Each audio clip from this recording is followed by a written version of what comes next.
Unbelievable! Incredible! Unbelievable! Save! And fuck our champions! Good on Pepe! Goal! It doesn't get any better than that!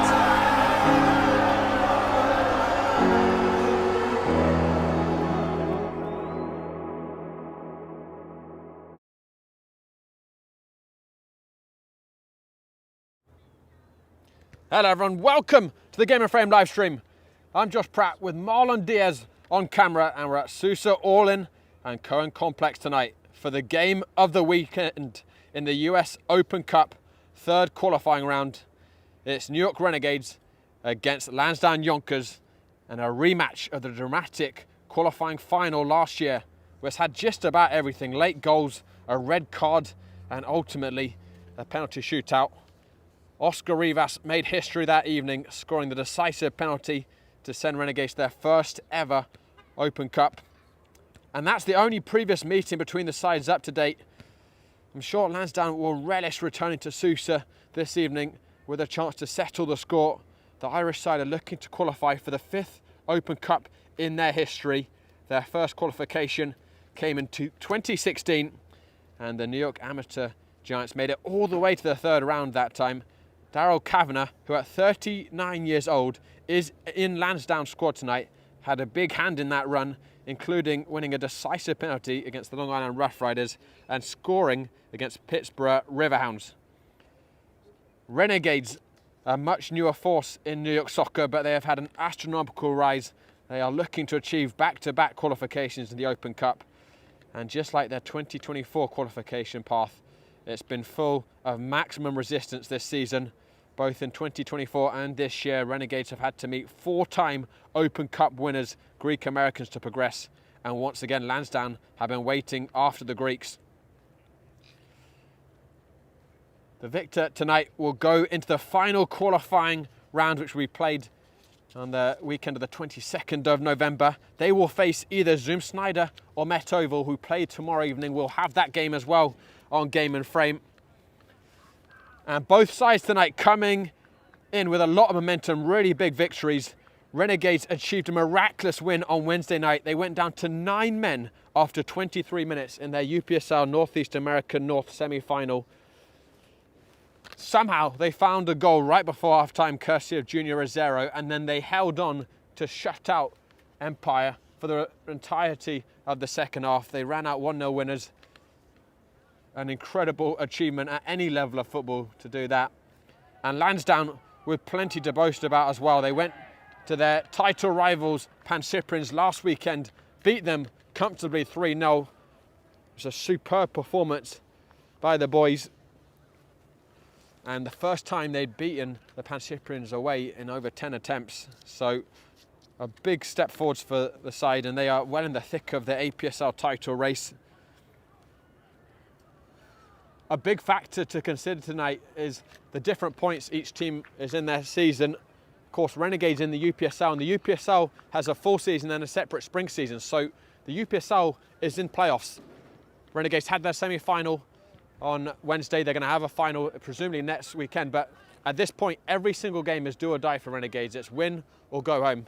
Lansdowne, meanwhile, only about a third of the way through their APSL campaign, which runs full to spring. And as such, the intensity of the fixtures has just been a little bit lower in terms of their frequency for Lansdowne. In October, they had 3 games, Renegades 7. So that is a really big difference in the amount of football played. And you just wonder how will Renegades' legs stand the test of this grueling battle tonight, particularly having played down to 9 men for 63 minutes on Wednesday. And one casualty already from Wednesday is the goalkeeper, Eric Edwards, who unfortunately had to go off in the second half with, I think, an ankle injury. Eric Edwards being arguably the match winner when these two sides met last year in the Open Cup. His dancing moves in the penalty shootout kept out 3 of Lansdowne's 4 penalties. But Renegades will have to make do without the Jamaican tonight. In his stead in goal is JC Perez. In front of him, Samuel Caceres and Edward Bedwood. Francisco Flores at left back, Christian Garcia right back, Milton Campos, who heroically drove past 5 or 6 Empire players to set up Rosero on Wednesday night. He'll be in the number 6. Oscar Rivas, the match winner in the side's last meeting from the spot, will be in midfield alongside Matthew Carriel. So very familiar midfield 3. Dylan Woods on the right wing, Sebastian Ruiz on the left wing, and Junior Rosero, who is in as prolific form as ever, leading the line. Rosero scoring in each of the last 2 Open Cup games for Renegades, and he scored 3 in 2 UPSL playoffs as well. For Lansdowne Yonkers, Matt Kane doesn't change the side too much. That went up and beat the Pan Cyprians. Christo Thulu, well, just hang on a second, I can hear the national anthem finish. We'll just let that pass.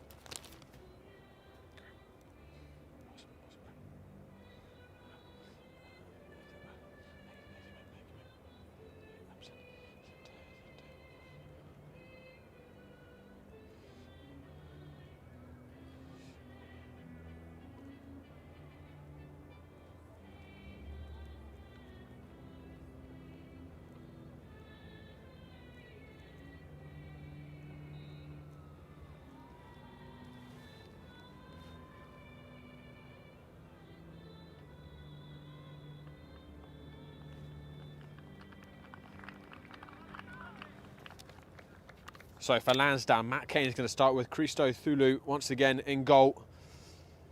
Sebastian Rojek comes into the side. He'll be alongside Musa Danso, Lansdowne veteran. At right back, Makri Badasic, who was excellent last weekend against the Pan Cyprians, both defensively and going forwards, putting some really good tackles and added a lot going forwards. And Jared Julao also a standout at left back, and he will start again. He played a big role in the first goal last weekend.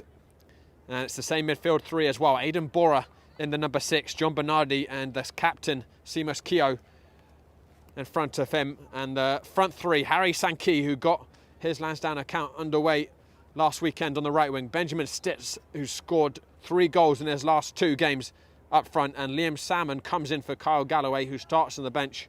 Salmon with 4 goals to his name this season, so he is certainly a threat as well.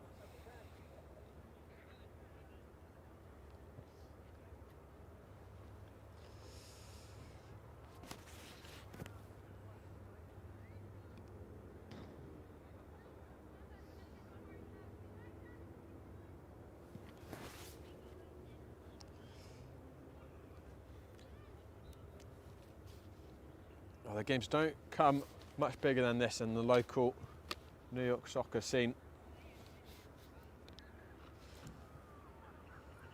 2 sides glittering with talent, and also both have shown glittering with fighting spirit as well. Renegades often known for their scintillating football, but they had to dig very deep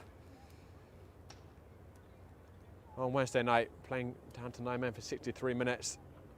Lansdowne hit a new gear last weekend with their quality against the Pan Cyprians. They were decisive going forwards and very compact defensively. What a period of the season this is for Renegades. The knockout games have come thick and fast. They've already had 2 in a row before this one, courtesy of the UPSL playoffs. They'll have a final against Braveheart or Osners next weekend, presumably, and then if they win that, they'll go to the UPSL Northeast American Division final, where they'll play the winner of the South Conference. Cup final time every single day for Renegades.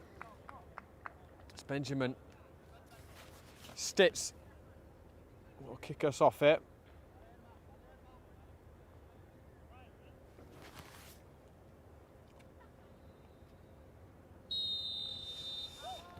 And we're underway.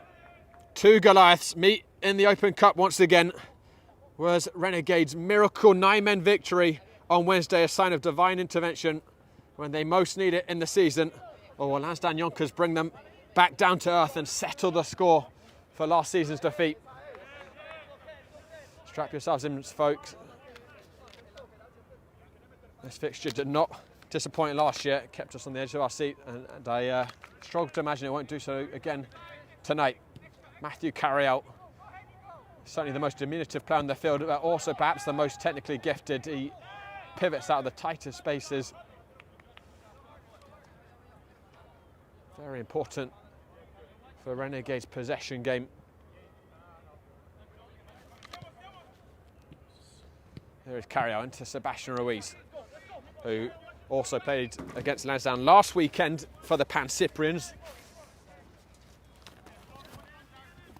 And it looks like a slight change from what we're expecting for Lansdowne, just in terms of the flanks the wingers are on. So Liam Salmon actually on the right side, Sankey on the left. Hoofed up towards Junior Rosero, who had a bit too much of a tug on Sebastian Rojek.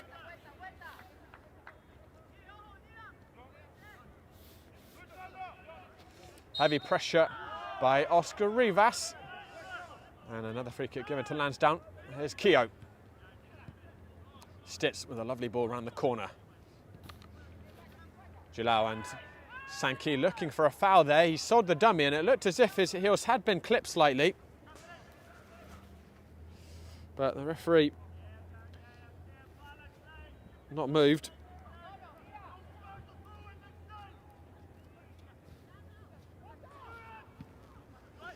Bit of a hospital ball towards the Renegades back line. They've backed off and Salmon took a swing at it. It took a deflection. It was mishit initially, was certainly going wide. But just for a second you wondered, was that deflection going to cause Perez some real problems?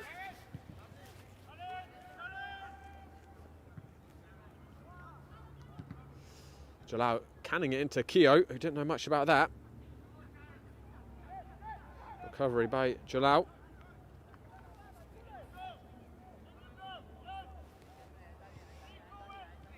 Moussa Danso, commanding presence at the back for Lansdowne. Here's Keogh.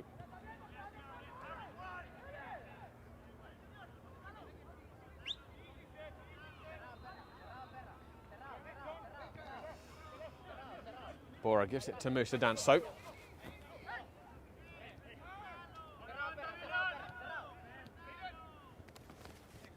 Keogh. Lansdowne risking overplaying it there. Danso will give it back to Krista Thulu, who clears it, and Carriel able to win a free kick in a decent position for Renegades.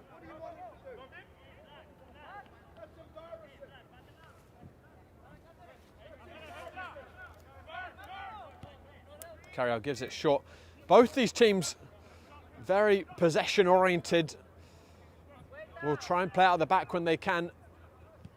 Matt Kane in particular, Lansdowne's really tried to institute that, and with Christo Thulu in goal, who's a Met Oval product, he certainly has that the right goalkeeping piece.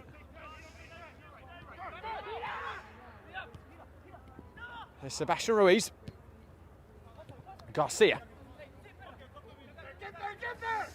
Just about able to ride the tackle.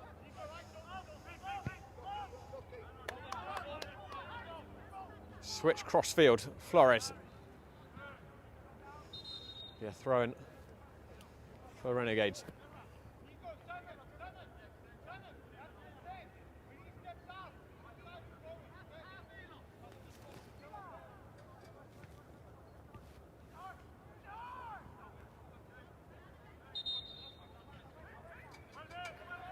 And I'm not sure why the referee gave the throw-in to Lansdowne there, but ball might have just snuck out. Borat, good step by Garcia, but it's touched for Sebastian Ruiz, too heavy.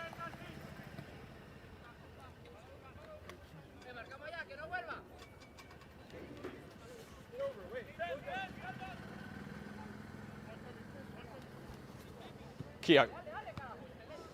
Pickpocketed by Carriel. Oscar Rivas. Scored a brilliant goal, Rivas, in the first round of the Open Cup qualifying this year on this field against American Soccer Club. 30-yard howitzer. Important win by Rojek. Julau. driving forwards. And that ball will find Harry Sankey. And he finds Benjamin Stitz. The in-form man for Lansdowne. 3 goals in his last 2 games. Stitz twisting and turning and beating his defender. Stitz still with it. Sankey couldn't squeeze it away from Bedwood. He's able to clear the lines. First glimpse the target for either side. Bernardi. And then a missed touch by Badicic.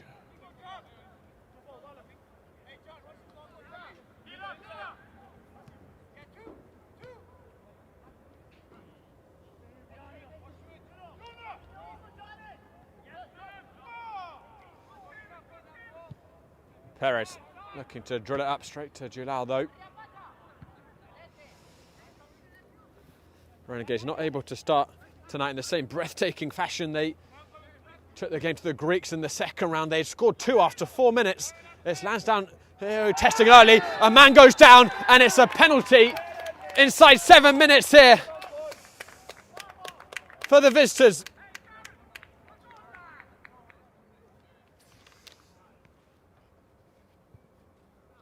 There's Aidan Bora, I think, who was cut down. Renegades mate. Rue giving that one away because his touch was taking him away from the goal. He's right in the corner of the box. Not really a necessary foul to give away. But early in this contest, Seamus Keogh, the chance to give Lansdowne the lead.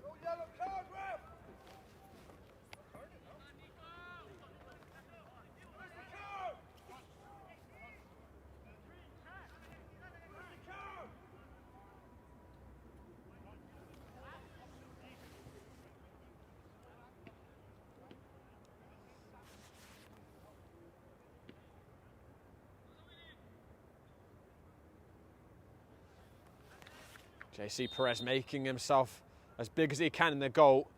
It's Keogh, and he tucks it home expertly, and Lansdowne ahead here inside 8 minutes.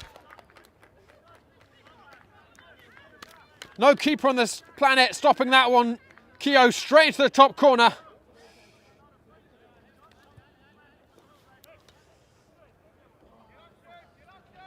Just the start Lansdowne needed.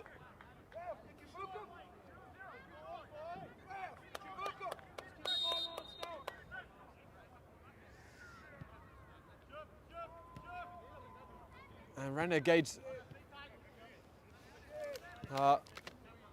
left trailing here early on. They were tested defensively just a moment before that penalty down the other side. This penalty created from an attack down the right flank, a big gaping hole there, and then lunge in the tackle, scything down Bora.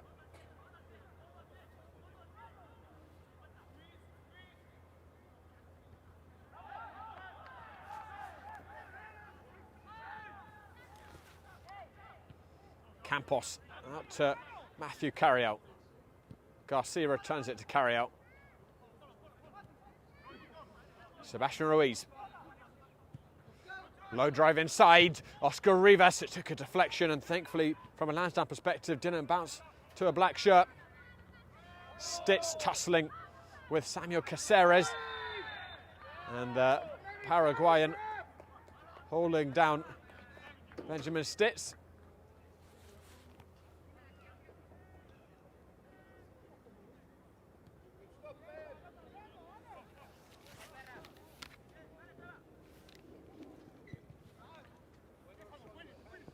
Thulu with the clearance flicked on. Bedwood hesitated, and that was a high foot by Badicic, who's going to get a booking here. It's one of those where you could say Wag did, or Bedwood even, excuse me, did bend down a little bit, but at the end of the day, I think we could all see what was going to happen if Badicic did have a raised foot, and that's why he's got the yellow. Hopefully, Bedwood not too worse aware that.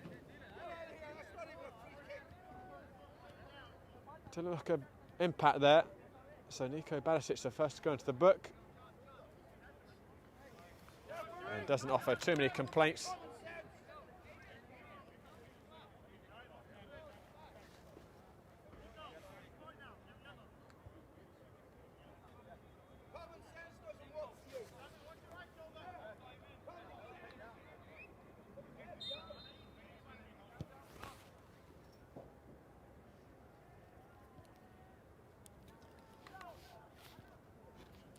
Francisco Flores can't find his man down the line.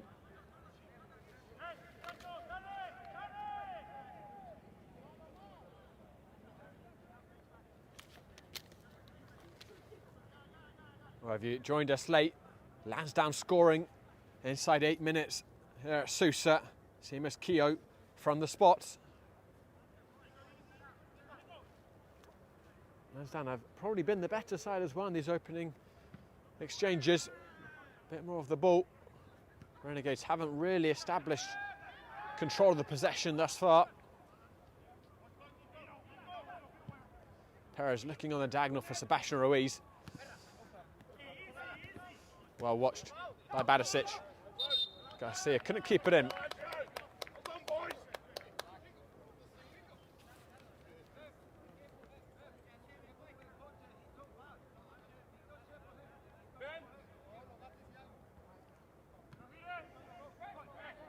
Garcia will just let that one run out. And guys, let me remind you, today's broadcast is sponsored by Ambro Premier, the presenting partner of Gaming and Frame for the 25-26 season. Ambro are celebrating more than 100 years of football. You can learn more at ambropremier.com.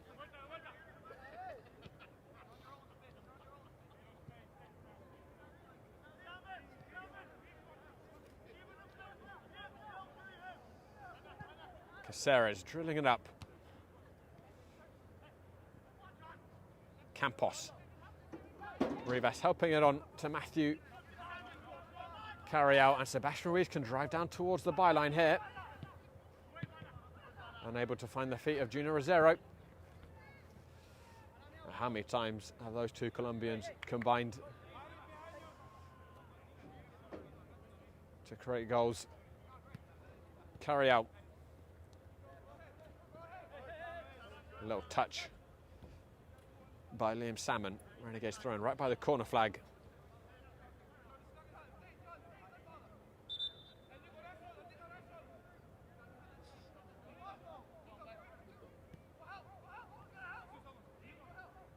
Garcia, and it'll be the first corner kick of the evening for Renegades.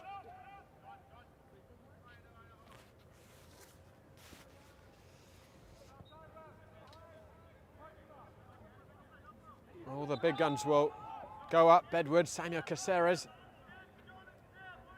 Lansdowne generally opt for leaving all 11 players back when it is a corner.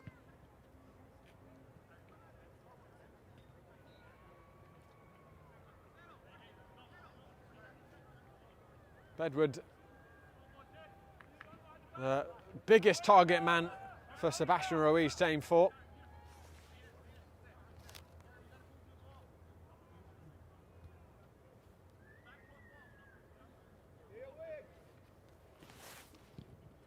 Floating towards the penalty spot, risen, and Renegades level. Francisco Flores rising like a salmon and levelling it up here for the hosts. 2 goals inside the first quarter an hour here at Sousa Norling Complex. Beautifully guided in delivery by Sebastian Ruiz. It made its way a long way across the 6-yard box, and Flores, Rosa met it perfectly, headed down. No chance for Christodoulou. 2 goals already. It's a blockbuster start to this blockbuster ticket in the Open Cup qualifying. We had to wait until the last 12 minutes when these teams met last year for the goals to come. Not the case tonight.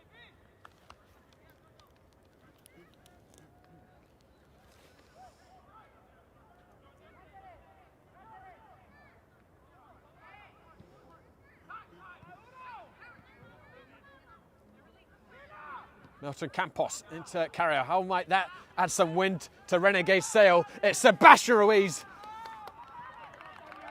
He was just running out of real estate as he drove towards the byline. I think he was off balance too, so he probably couldn't have cut that back. Only option was to try and drive it into the top corner. Ended up cutting across the strike.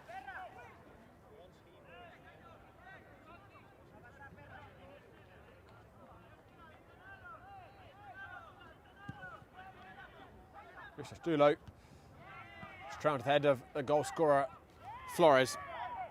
And that's only Flores' second goal of the season.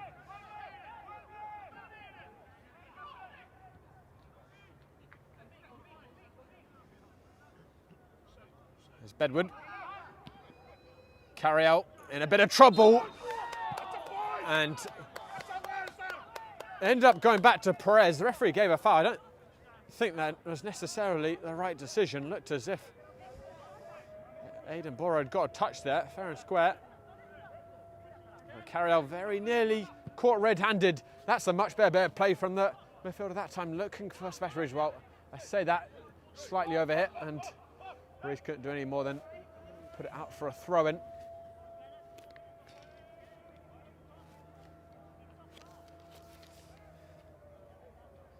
That goal, the first that Lansdowne have conceded in over 180 minutes.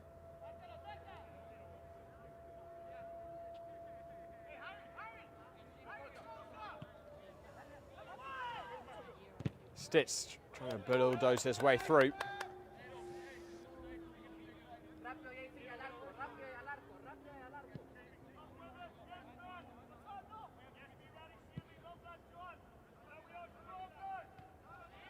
Dylan Woods bringing it down very nicely and finding Francisco Flores. Hooking it in.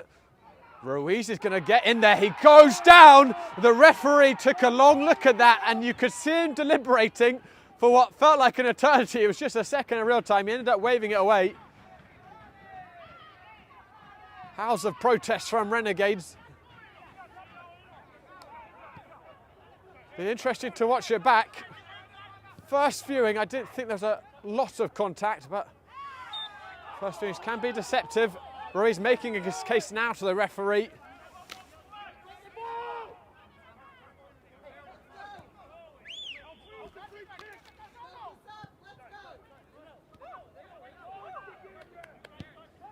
Carry on to Milton Campos. Oscar Rivas back to Caceres. Samuel Caceres unable to find Dylan Woods. Harry Sankey. It will fall to Julau. And Flores not taking any chances with the pace of Jared Julau.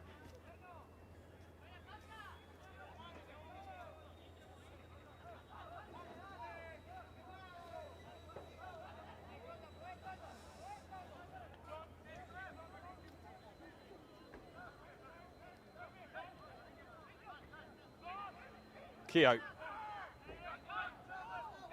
John Bernardi. Salmon, first time down the channel. Asked too much there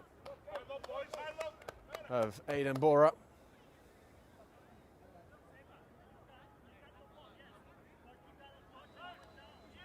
Well, it's Nico Badicic here, excuse me, adventuring forwards.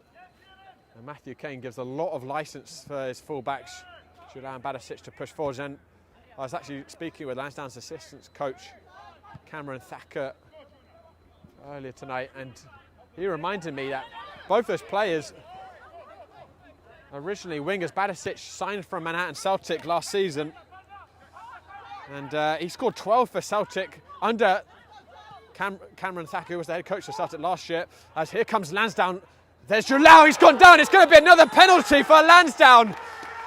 Just as I was talking about the advanced fullbacks, Julau ventures into the 18-yard box, draws in the contact from Perez, and Lansdowne can once again score from the spot here.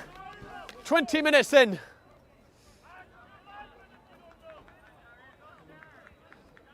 There's absolutely no doubt about that one. Clear as daylight contact. It'll be interesting to see if it's same as Keogh, who takes this again, or if they opt for a different one. Hard to take it away from him after he put it into the top corner so adeptly the first time.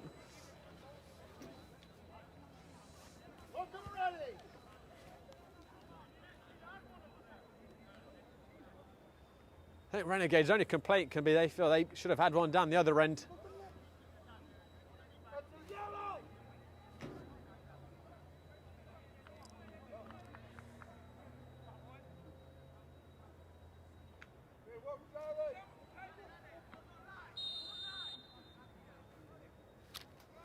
Seamus Keogh once more from the spot. This time it's saved. The flag goes up. What for? Did Perez get off his line too early? The linesman is waving his flag. We might have a retake here. Let's see. The referee's going to go and confer. It was an excellent save by Perez, but did he come off his line too early? Not sure what else the linesman could be flagging for.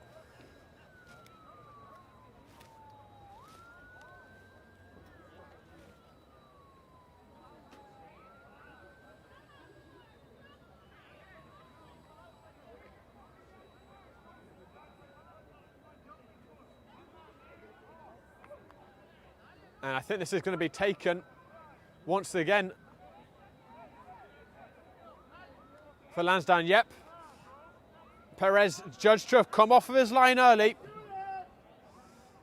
And Seamus Keogh will take his third penalty of the night.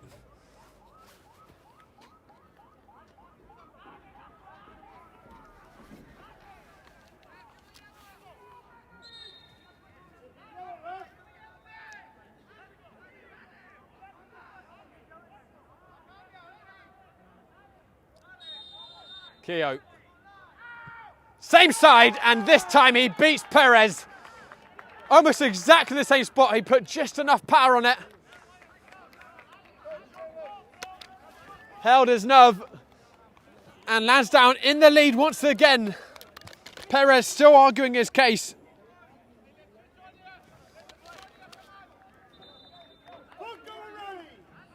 And he's got to be careful to keep his head here, Perez. I'm sure after going down to 9 men on Wednesday night, Coach Linares was keen to emphasise to his players the importance of keeping your head.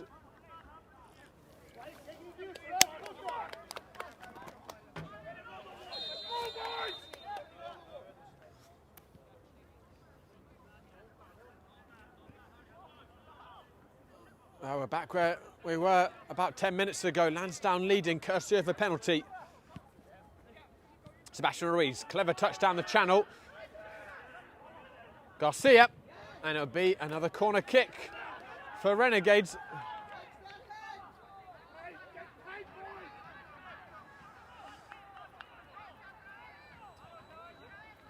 Well, it'd be truly remarkable if we saw Renegades score from this corner. We'd have 2 penalties goals for Lansdowne and 2 corner goals from exactly the same spot for Renegades. Early in this contest, it will be Ruiz once more to deliver towards the front post. And it very nearly was another goal for Renegades.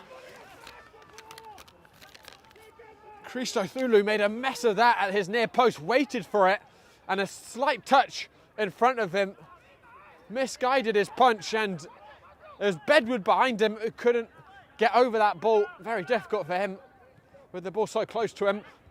Keogh's in a little bit of hot water there, but kept his head again.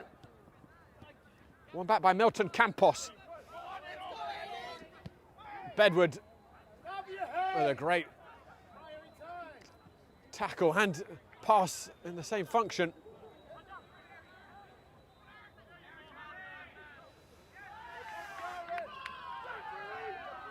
It's been an electrifying first quarter of this Open Cup qualifying match. 3 goals already.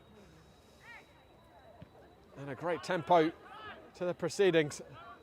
John Bernardi does really well there to skip between 2 midfielders. And he set away Harry Sankey Perez off his line. And he'll gather.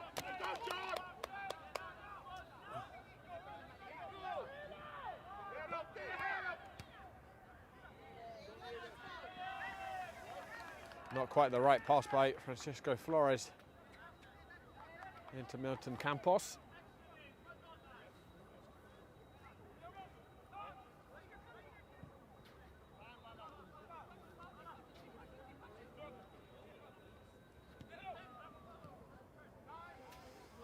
Keogh.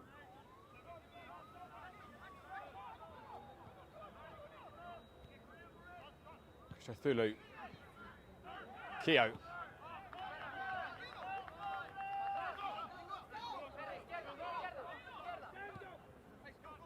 Salmon. And it's amazing, even when Lansdowne are playing it around the back, Nico Badicic is going up into almost a front four for Lansdowne. Garcia.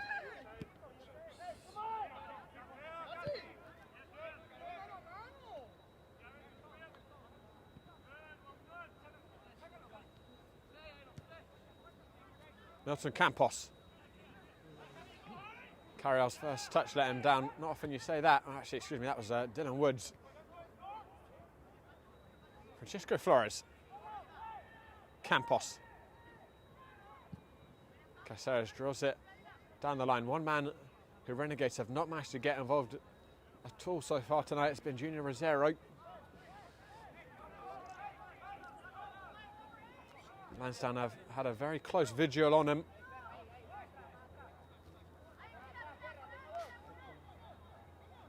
But he just needs half a yard, Rosero.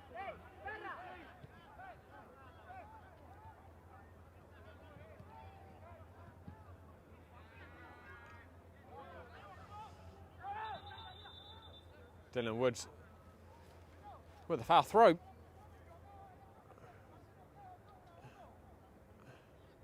And then the referee is going over to the far side to talk with his fourth official.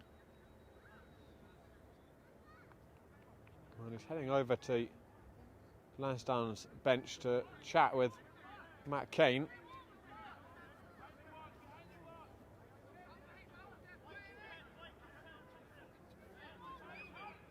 Not sure exactly what that was about. But whilst we have this delay, guys, let me remind you we've got much more action coming up on Game and Frame this weekend. At quarter afternoon tomorrow, we're going to have Nyack against New York International in the APSL Metropolitan Division, and then Laros against the Pan Cyprians, the Hellenic Derby at 6 p.m. What a contest that will be. And then more Open Cup action coming live from New York. Zoom Snyder against Met Oval. This is Met Oval's debut in the Open Cup. That'll be 7 p.m. live from Jackman Mansfield. Although it's Met Oval's first time fielding a team in the Open Cup, they hosted plenty of finals at the Oval. The last being, I believe, the Pan Cyprians victory in 1980. That's a little bit of New York soccer history for you.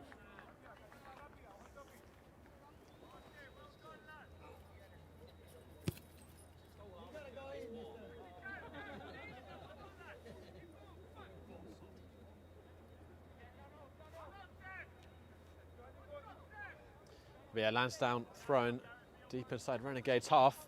Stitz. Perez off his line quickly. And he's going to hoof that in the direction of Dylan Woods.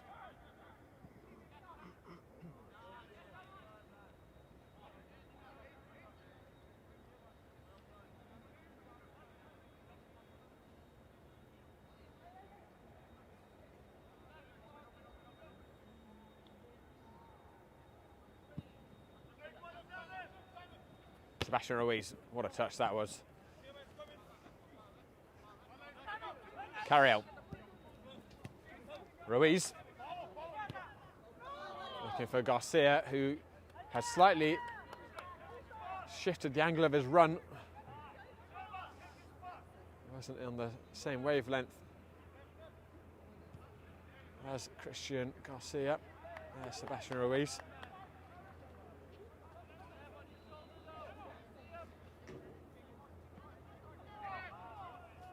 Oscar Rivas. Keogh, combative.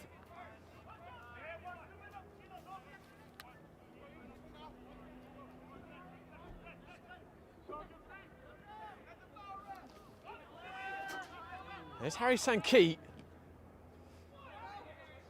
Stopped by Bedward. He's going to continue to perturb Francisco Flores.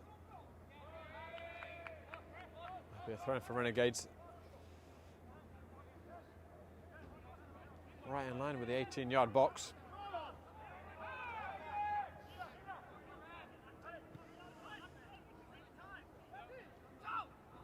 Garcia looking for that space in behind. That's a useful ball. Ruiz has got behind Badasic. Taking on Danso now. Ruiz took a couple of deflections. It'll be another corner kick for Renegades. They're third on this near side.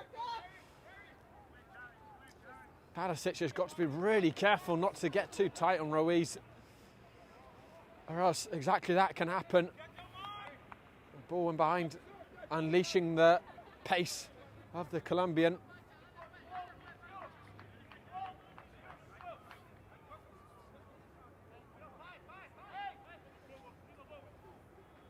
Ruiz low and flat towards the far post.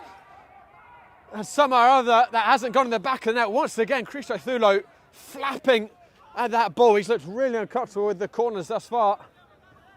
Caught in no man's land, and it took a couple of ricochets. Rippled the net, but unfortunately from Renegade's perspective, there's the outside of it. The delivery relatively flat from Ruiz. Didn't look like it should necessarily cause that much trouble for the keeper. Against the same kind of delivery, this time it's dealt with by Keogh. Return to Ruiz, who whips it in with a lot of speed. Danso mishit it. Cristo Thulu that time able to gather it to his spell, and referee stopped Lansdowne from launching a counter-attack, much to their chagrin. I think just checking if there's a Renegade head injury.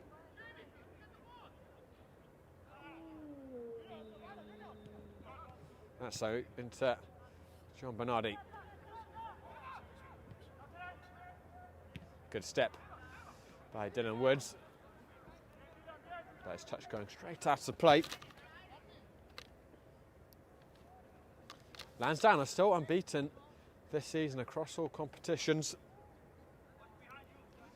They had the Super Cup in August, and had a few cup games as well. Besides that, one Open Cup game, one Manning Cup game, and of course the APSL.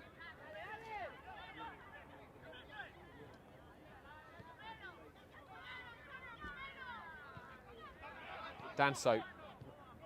And this is again a big part of Matt Kane's philosophy at Lansdowne. He wants them to play out from the back to draw in the press. And when they do break that press, they get opportunities like this, very quick in the transition. But Badasic losing his footing. Get in there!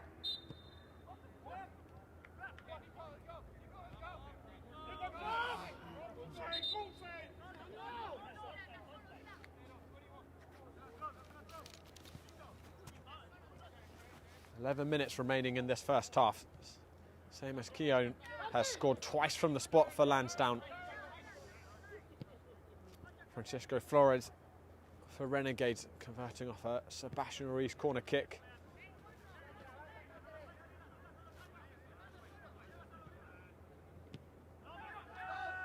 Rosero watched closely initially, but it's back with Oscar Rivas. His pass was too heavy for Dylan Woods though.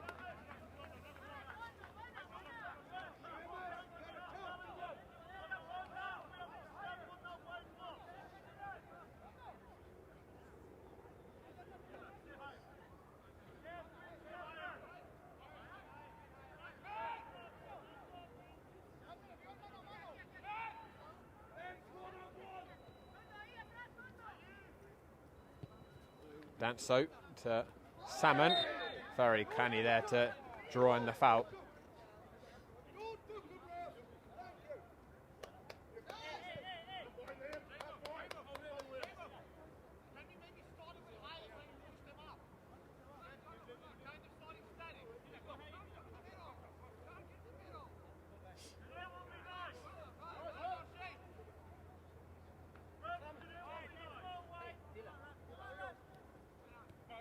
Keogh.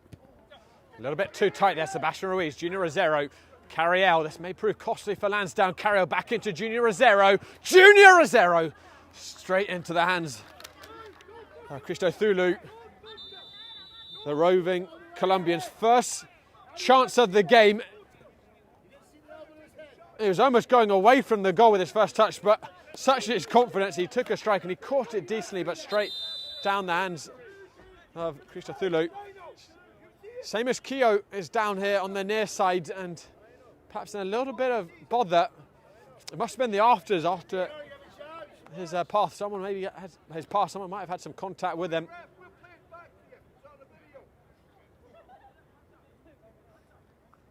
Just rubbing his head.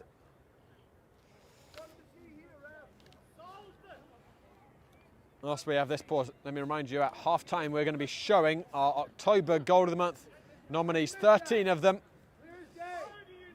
including one from Lansdowne's victory last Sunday. So make sure to stay tuned in at half-time. And you can vote for the Goal of the Month nominees on our Instagram page at Game and Frame. Voting will close at midnight tomorrow.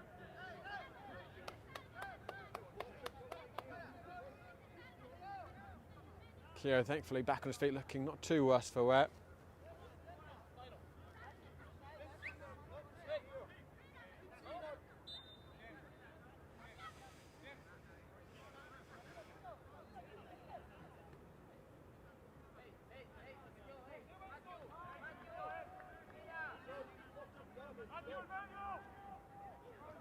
Rojek. Hayden Bora.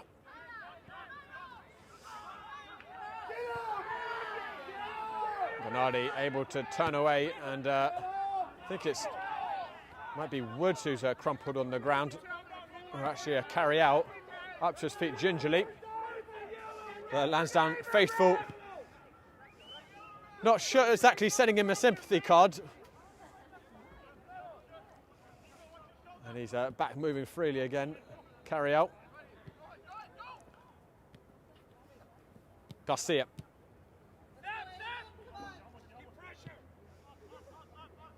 Coach Kane has really had his Lansdowne players press Renegades hard in this first half whenever they had the possession. Have not allowed the host a moment's peace and forced some errors from them. There's another one there. It was an overhit pass in for Benjamin Stitz. Had that been better, he had a chance at goal there. Ruiz stopped by Badasic. Aiden Bora. Not a good pass. Campos.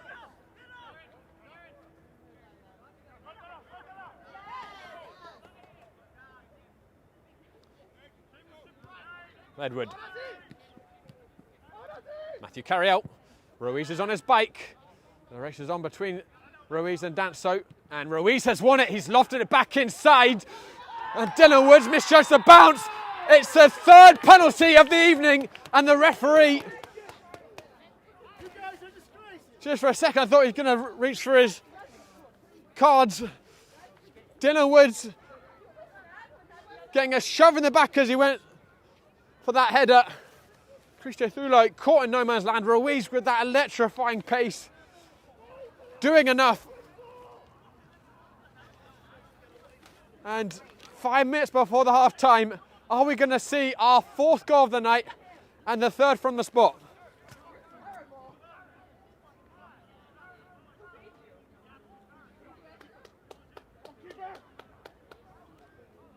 Ruiz has certainly been the biggest threat for Renegades in this first half, and it will be he who takes the penalty.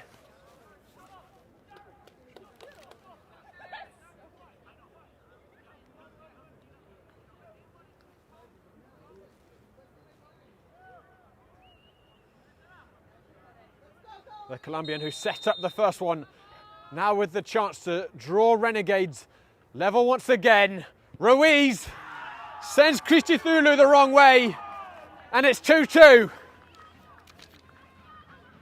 A goal-filled first half.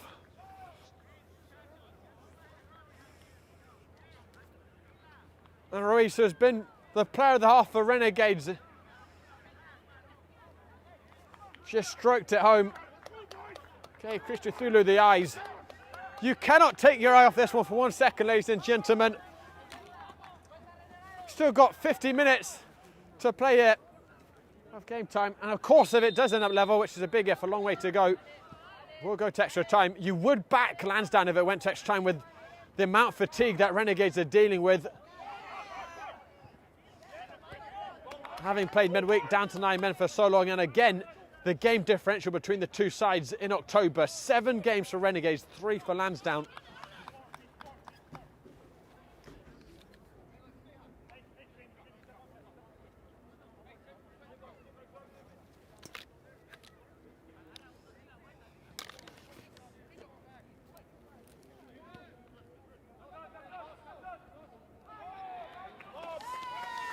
Good press by Lansdowne. It would be a corner. It would be a throw-in, excuse me, right by the corner flag.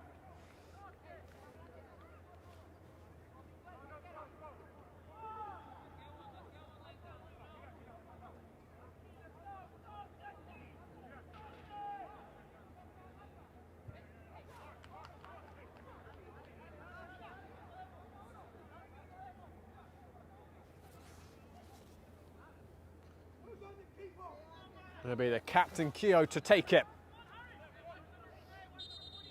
The referee spotting some argy-bargy.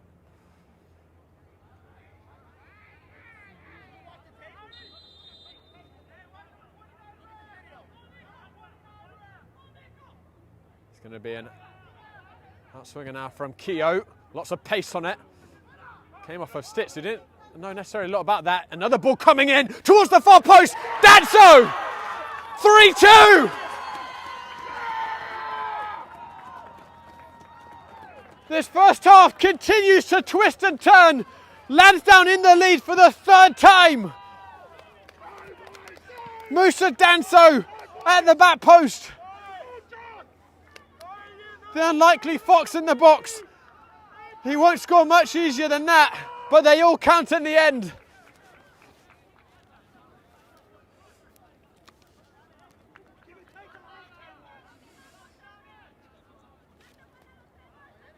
It's a wickedly whipped in ball from Keogh on that second attempt.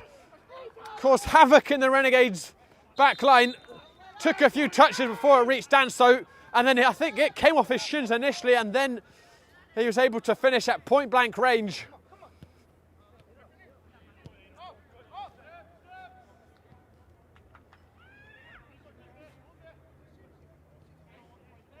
Only in the cup can you have a first half like this.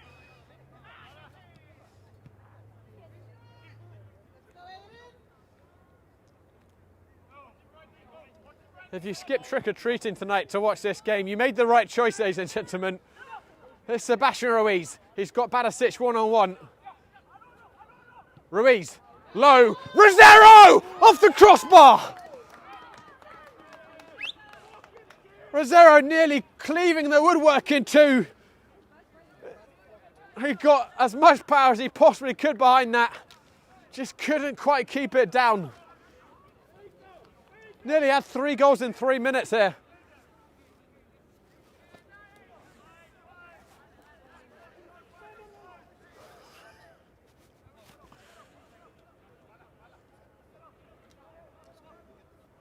And you know, I think Rosero's only had 3 or 4 touches in this first half. 2 of them have been shots.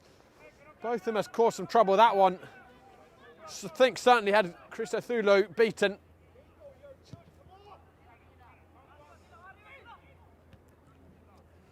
I tell you, has struggled a bit in this first half. It's Nico Barisic, who I thought was perhaps the man of the match on Sunday against the Pancyprians, but Ruiz has got the better of him a few times already in this half.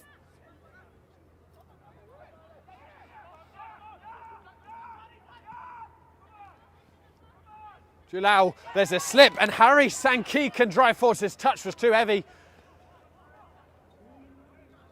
And Bedwood was able to recover.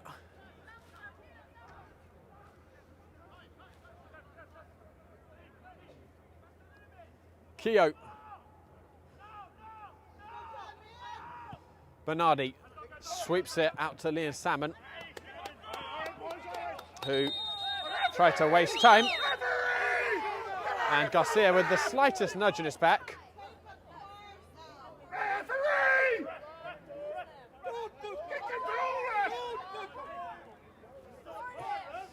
And the referee is going to give both players a talking to. What I've often noticed with this referee is he's quite reluctant to initially show cards. He lets a lot go, but then once he does start dishing out the yellows, they quickly transform into reds. We've got a bad ball now, so it's going to be switched out.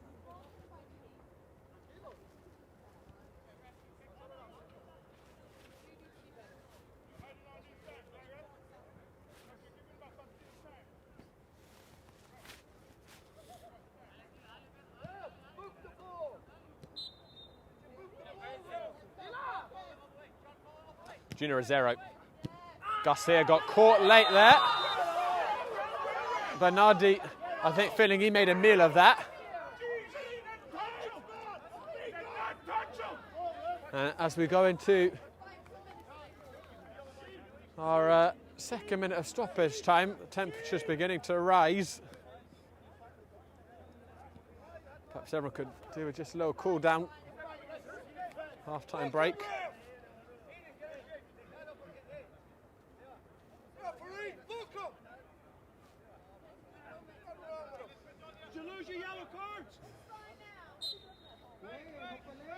Wonder if Garcia might have made a little bit of that. Bernardi certainly felt so.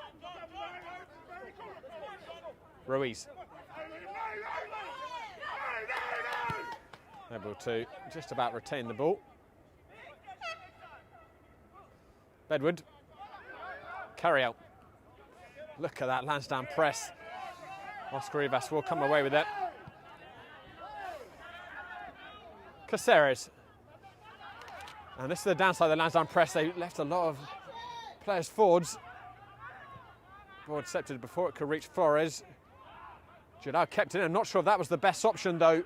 It's Dylan Woods. Just Sebastian Ruiz at the far post aim for Woods going on and looking for another penalty. He'll have to settle for a corner kick. This will probably be the final action of the first half.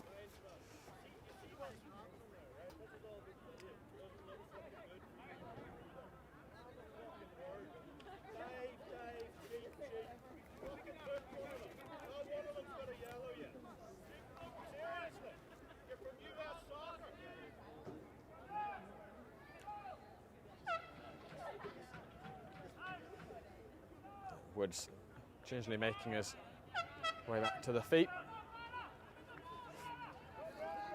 Ruiz takes the corner short. Sebastian Ruiz coming to the corners of the area. And Matthew Carriel! Oh, he caught that one well. And it's a magnificent save by Christo Thulu. That was moving. And it went through a lot of bodies too. And Christo Thulu got a really strong hand on it. Had to be strong.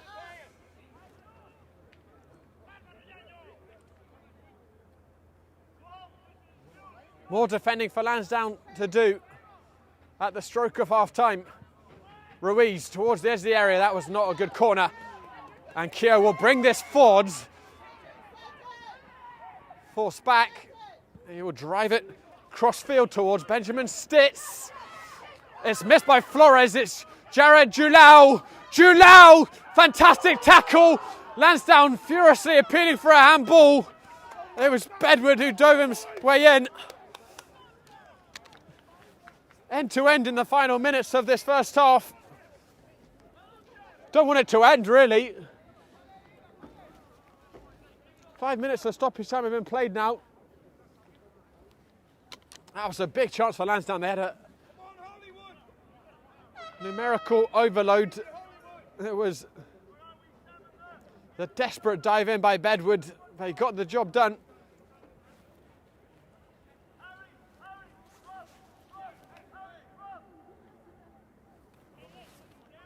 Keogh will swing it in. Dangerous ball. But no one could get contact on it. Flores watching well. And he'll look to set it away. He was impeded as he went for his kick. And he'll get a free kick. Guys, reminder, stick around at half-time. We're going to have our Goal of the Month October nominees. Although I'm not sure even that lineup can match the excitement we've seen in this first half, in the last 10 minutes really of this first half. There's still time for one more act here. Flores with the chip, or Garcia even, excuse me. Christo Thulau watching it and gathering. And that is probably the end of a pulsating half of football. That's when they're vulnerable. Unless, still it goes on. And there is the half-time whistle at last. 5 goals. 3 of them from penalties, 2 from corner kicks. 45 minutes of drama left, ref. Lose your yellow card, ref. Junior Rosero ratting the crossbar as well for Renegades. It's been captivating from start to finish. It's Lansdowne who lead here. I don't have to tell you guys, don't go in there for the second half. This game is nowhere near done. But for now, it is my absolute pleasure to present to you our Game and Frame October Goal of the Month nominees. Mohamed, he's right, Michaela will continue his run. Mohamed cuts inside away from Conte's foot. Mohamed, that's a golazo if I've ever seen one. Mohamed from 30 yards out, curls it over the flash and just under the upper 90 on the left side of the goal. Beautiful shaped ball to Caesar. Caesar onto his left foot. Oh, that's brilliant. It's 3-1 Osners. The substitute Caesar with a breathtaking goal.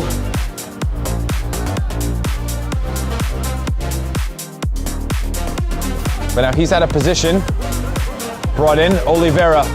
And he's gonna try and chip. Big bounce and it's in. Oliveira saw that Peabody was off his line. And now it's 3-0. Oliveira involved again.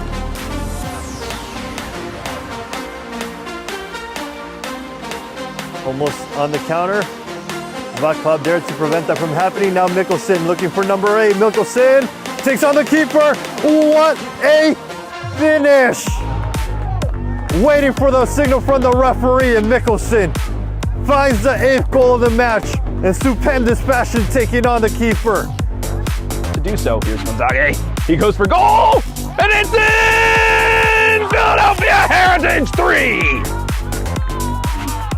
This guy, a man of magic.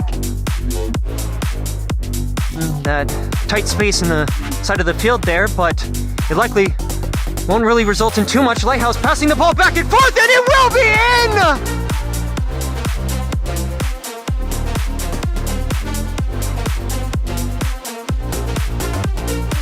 10 years old now, astonishing he's still playing at this level, but every time I've seen he still looks more than a fit, and there's a spectre shot, and it's a beautiful cherry on the top of the cake for Lansdowne Yonkers. Off the table, instead Estupinian now cutting inside, has room, takes a shot. What a finish for Estupinian to get a goal back for Barcelona. Nothing Interiano can do about that one. An absolute curler. A lot can come up. Tambadou scored 2 goals last year. Oh! He gets another one. It's the opening goal. Banta Tambadou back on the score sheet for Block FC. And an emphatic finish. Zami will face. Shooting and in! Another tremendous goal scored by Manhattan Kickers. Zami smashing one that just clips off the left post and in. And LaFlash has no chance, just the perfect height as well. Break. Oh! Alexander Bullington makes it 3 for Polonia. Wonderful technique. Emerson not seeing the challenge coming on his way, and there's a shot, and what a finish! What a strike! For the 4th goal of the match, it is Sebas Monroy who makes it 4-0 for Empire.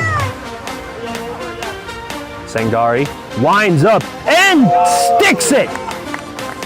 From the far corner of the 18-yard box, he picks up the upper 90.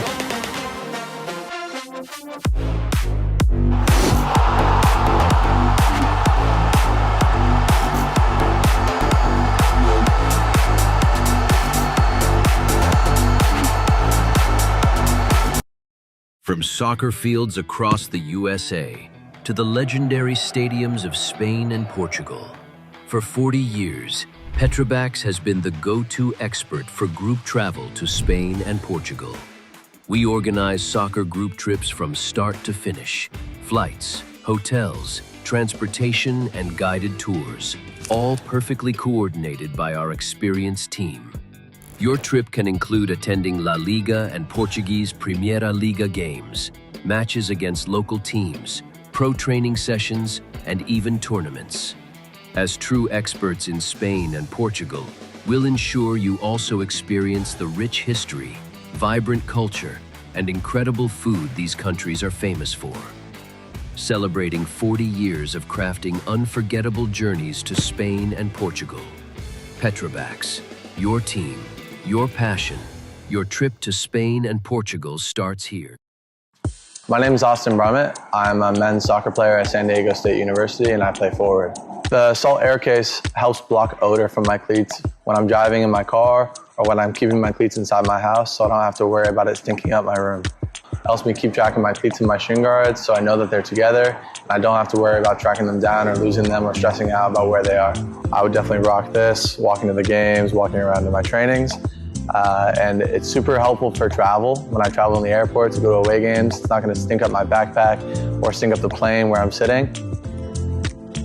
Magnetic strip on the top is super easy to open to take my cleats out and to put my cleats back in. I think it's an essential part of my outfit for soccer and helps keep all my stuff organized and stink-free.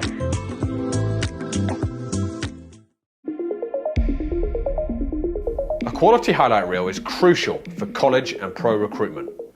A lot of services offer generic solutions, but at Game & Frame we know every player is unique and needs a personalised approach to win over coaches. Our process is simple. We work with any footage, and if you need help finding your best plays, we'll review games for you. Once we've finished, you'll have a reel you can upload to any recruitment platform. We've helped hundreds of players get the attention they deserve, including placements in Division 1 programs. Scan the QR code or email us for a free consultation and start the journey to maximize your recruitment potential.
Hello everyone, welcome back to Sousa All-In & Co Complex. Lansdowne with the 3-2 lead here in this third round of the US Open Cup qualifying.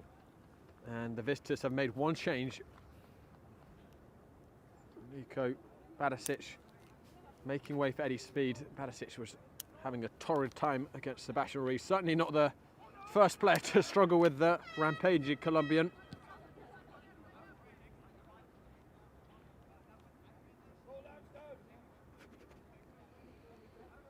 Speed, a very experienced head.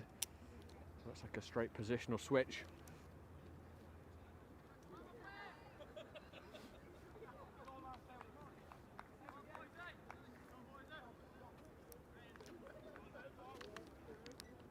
Other than that, doesn't look like any changes. Junior Rosero will kick off the second half. He clattered the crossbar shortly after Lansdowne went 3-2 up. It was action-packed final few minutes of that first half. End-to-end chances. That's Lansdowne who took the lead 3 times in that half and maintain it.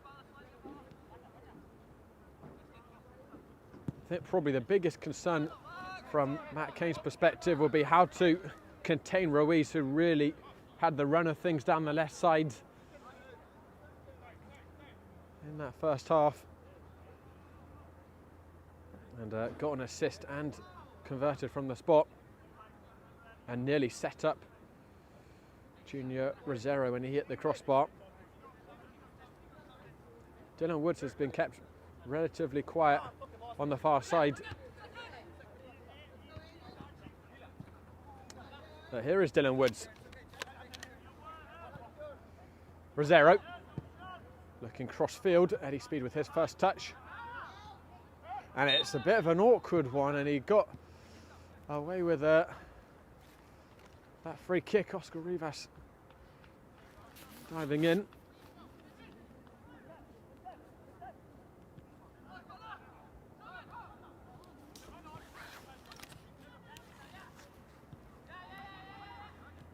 Cristo Thulu, who made a super save to deny Carriel right before the half-time whistle, but also looked very vulnerable on the crosses, particularly the corner kicks.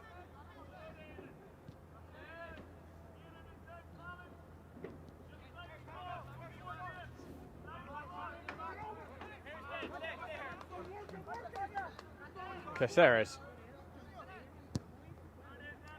searching towards Rosero. Good header by Eddie Speed.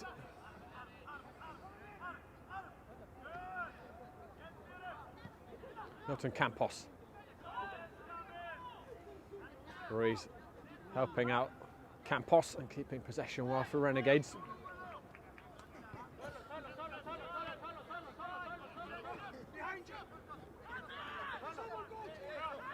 Caceres. Dylan Woods. Rivas. The playmaker assessing his options and ended up not able to find a black shirt. Bernardi was searching for Sankey with the outside of his foot. Didn't wrap his foot around that pass.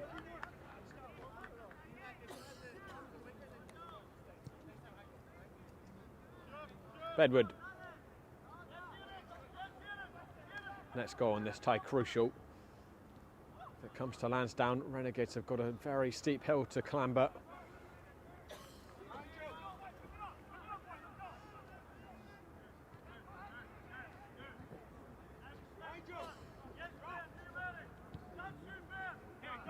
Caceres. The skipper driving it up towards Francisco Flores. He as well stopped initially by Rojek, but at the expense of a corner. And this is where Cristo Thulu really struggled with the deliveries from Sebastian Ruiz.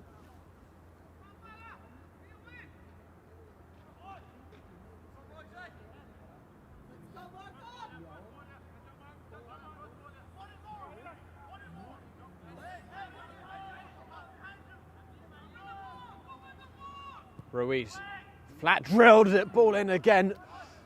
And it's Flores who met it at the front post, couldn't keep it down, really should have done better, I think, with that. Some decently comfortable height for Flores. He got under it. Really interesting how Ruiz is choosing to take these corners. He's not bending it at all, he's stroking it in with the laces. Much flatter delivery. Lost a little cheaply by Lansdowne. Carry out. Ruiz. Couldn't find a teammate initially. Rosero looking to win it back. And Eddie Speed clearing. Carry out. Lansdowne pressing and winning. Helped on towards John Bernardi. A good defensive recovery by Bedwood.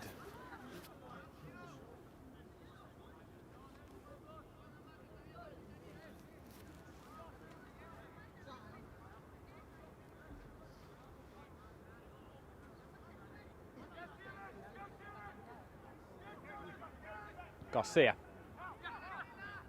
Milton Campos. Rivas got the nutmeg. Flores. Campos.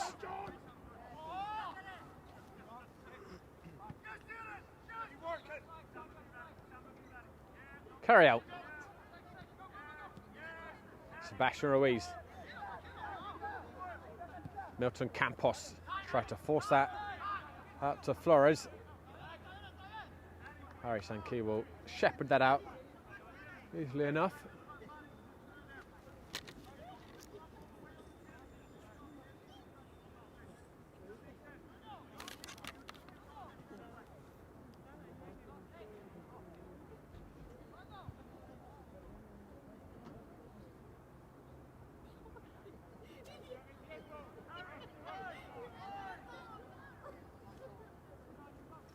This evening is the first time that Renegades have trailed in the Open Cup since they last faced Lansdowne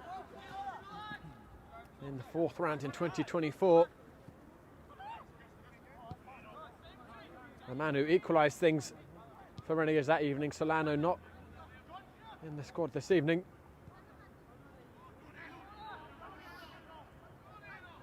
Aidan Bora all over the back of carry out.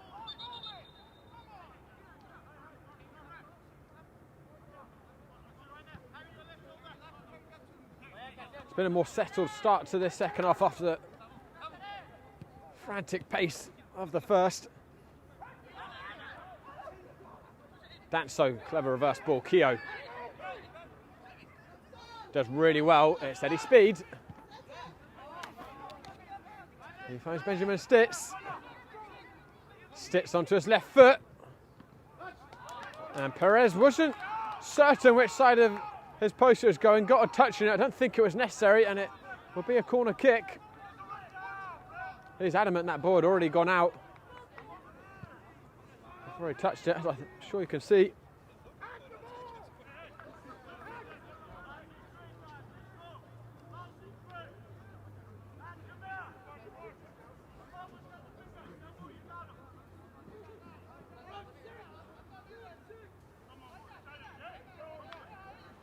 Keogh will take this corner.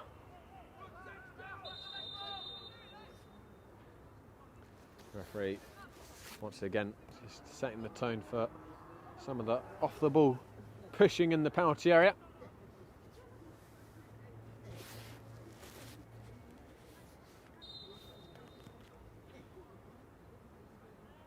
Keogh towards the front post.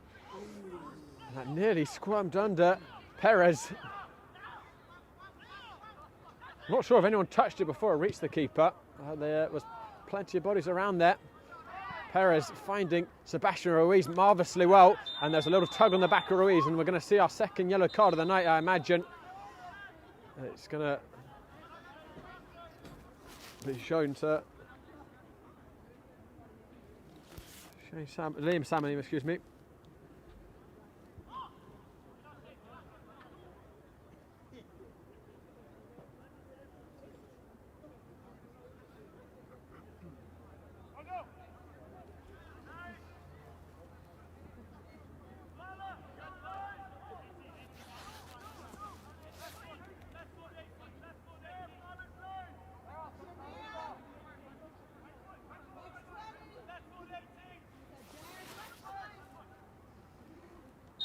Carriel and Ruiz were debating. It's going to be Ruiz who takes this.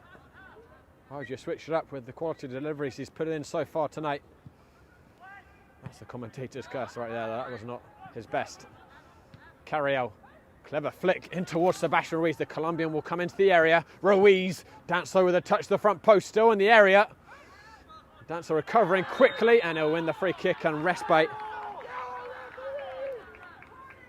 for Lansdowne Yonkers.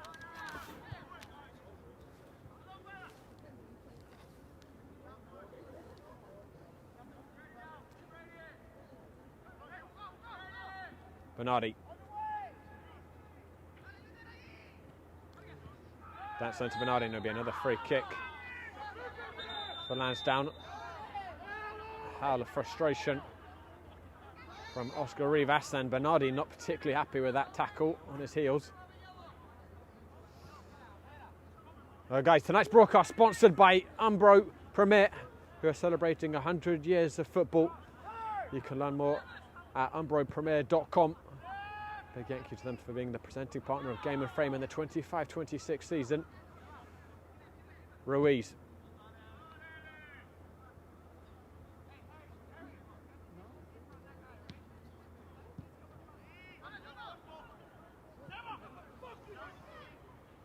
Julau.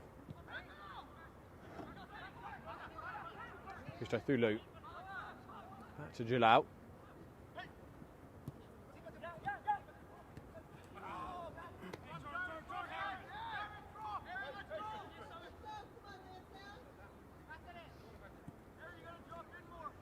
Caceres. Marvellous diagonal ball.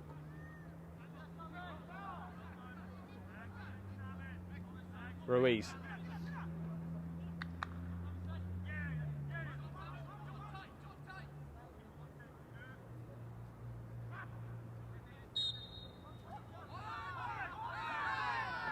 There's Matthew Carriel, referee blowing for a very soft free kick there. Almost shoulder to shoulder. Garcia gave that ball away too cheaply. And added Lansdowne Yonkers. There's Samuel Caceres. Caceres. Rosero back to Caceres, heading it over the top. Hooked clear by Rojek.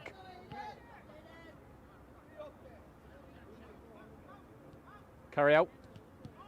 He gets it back fortuitously. Carriel was looking for the foul. The referee unmoved. Keogh. Bernardi. Eddie Speed. Salmon. Garcia made up the ground quickly. Can't see anyone warming up on the Renegades bench currently. I wonder how much longer that will remain, or if Coach Linares will make a move. He's got both of the Quintanilla brothers on the bench.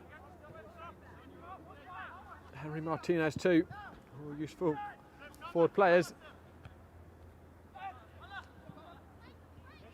Danso in that header. Sankey. Julau.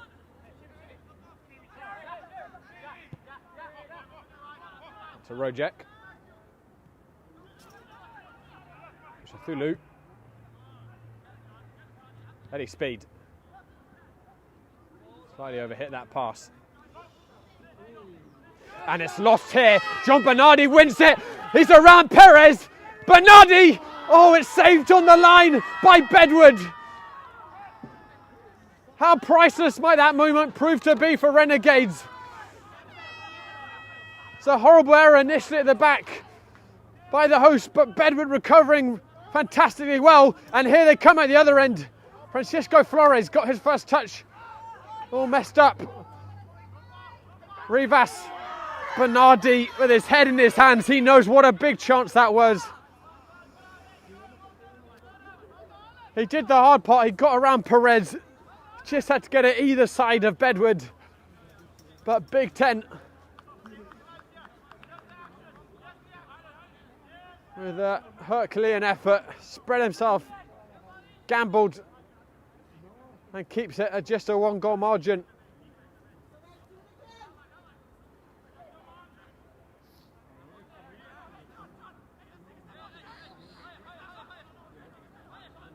Oscar Rivas will take this free kick. Renegades right down at the other end after surviving that scare. Rivas shapes it in, headed out by Julao at the near post. Rivas leaves it to Sebastian Ruiz. Ruiz towards the far post. A little bit too high for Bedward. Salmon got a partial touch on it. Junior Rosero. Rojak helping it clear. Nervy moment here for Lansdowne. Garcia. Lots of black shirts waiting for it in the area. Towards the front post, flicked on! There's a tackle, and it's another penalty! You could not write this script. A fourth penalty of the night. And for the third time, Renegades can draw level. It's a desperate tackle from behind. I think it was Dylan Woods who was hacked down. We'll have to just see when they get up. But isn't that just football? 2 minutes ago, Bernardi with a golden opportunity to make it 4-2. Now, Renegades have the chance to draw level with half an hour remaining at Sussex and Cohen Complex.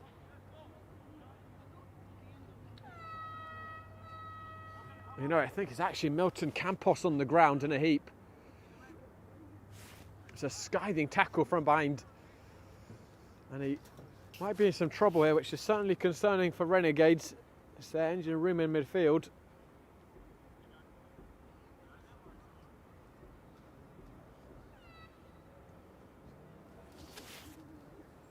Not sure if the referee issued a card there. I have to say, a bit shocking. It wasn't a yellow for that one. Nowhere near the ball, I thought at least.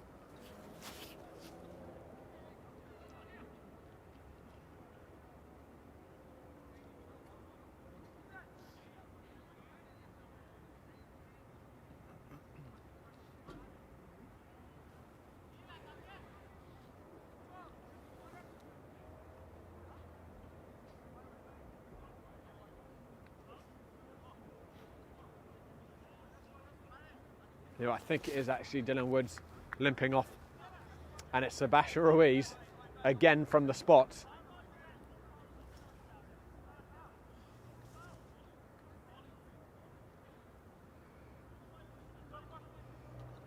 He sent Christodoulou the wrong way last time.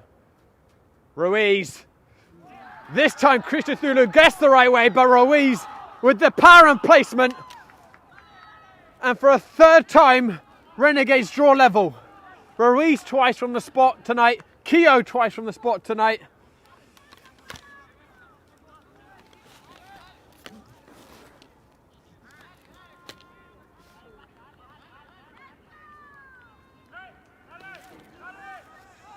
And just try and guess what this cup tie has in store for us next. Dylan Woods is running back onto the field.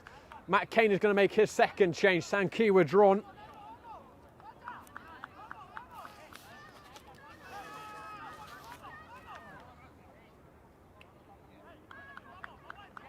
And we'll see who it is who's come on.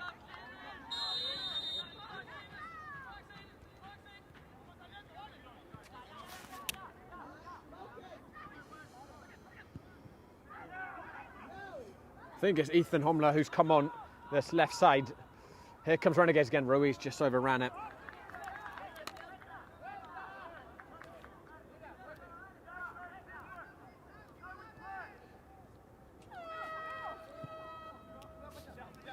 And there's Homler trying to get his first touch, but didn't quite get his feet right.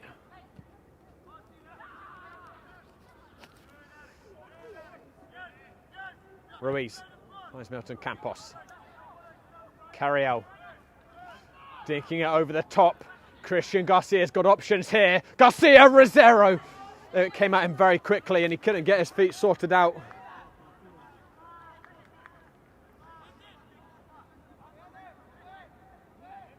Oh, you know, excuse me, I think it was Oscar Rivas who in the end got that finish wrong. But again, you have to stress the fighting spirit of Renegades fighting back from behind 3 times already this evening, winning with 9 men on Wednesday night.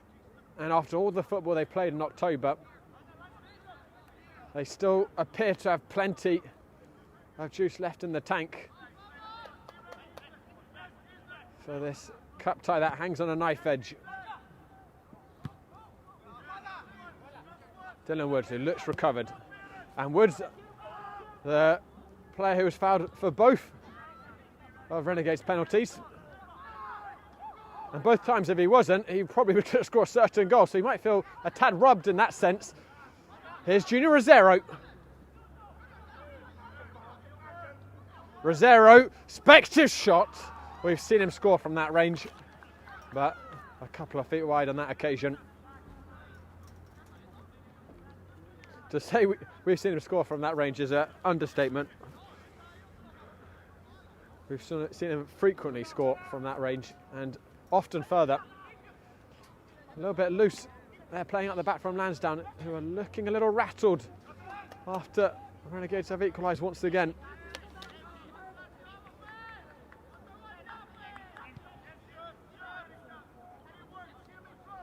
Bedward, who takes a lot of credit for that equaliser with that goal-saving block just a moment before Renegades won the penalty.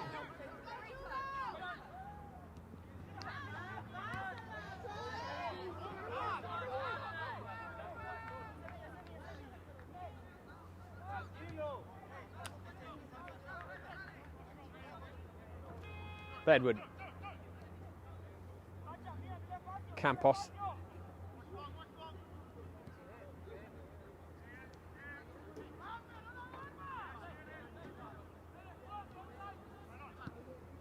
Carry out.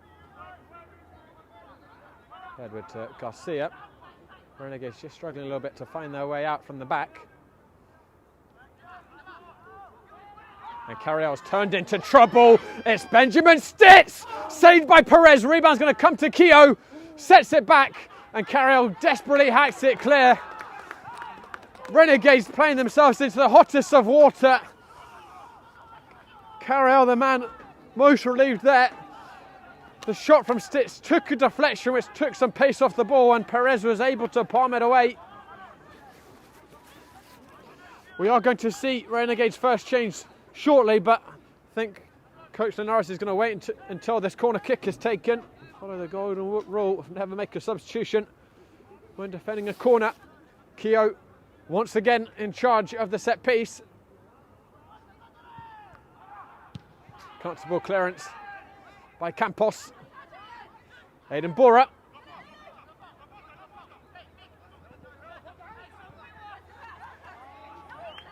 It's Stitz and the flag stays down.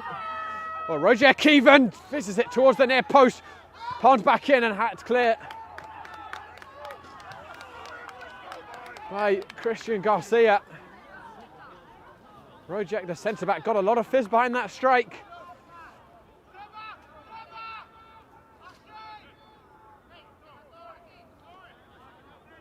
Thrown right by the corner flag for Lansdowne.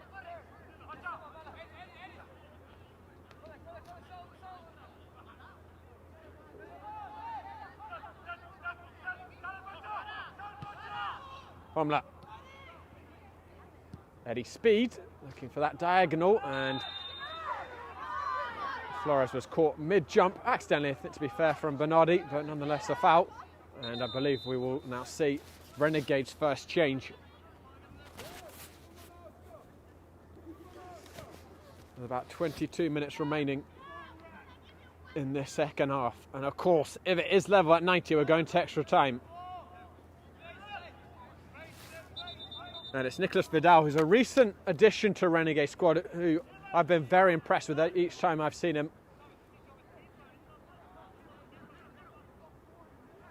I think it's going to be Dylan Woods withdrawn for Vidal, who was one of the 2 sent off on Wednesday in the 23rd minute. Ruiz as well in the same disastrous confrontation, but not suspended because UPSL suspensions don't carry into the Open Cup. Well, Woods made his impact. He won 2 penalties for Renegades.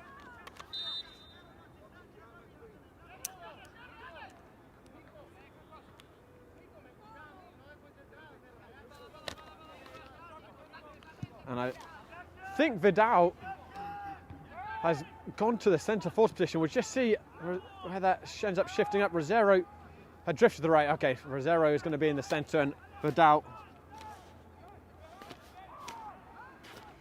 will be on the right side. Junior Rosero helps around the corner well, taking Musa Danso from behind, which is no mean feat. It's a good burst forwards from Bernardi. Salmon, shoulder to shoulder with Garcia. He wins the corner kick for his troubles.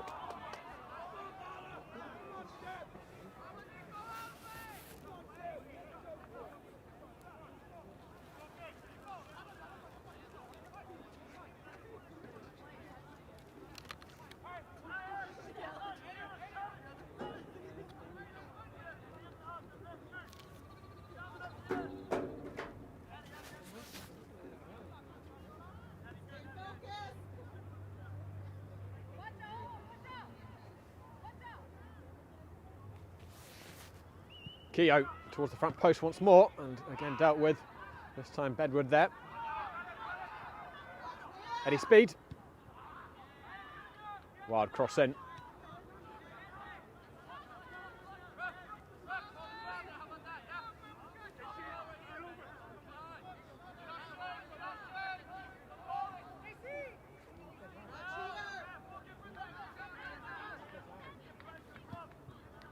Bedwood fires it forward. Junior Rosero. Delicate touch. Sebastian Ruiz. Garcia galloping up on his left side. It's helped on to Christian Garcia. Straight into the hands of Christo Thulu, who hurls it out to Ethan Homeler.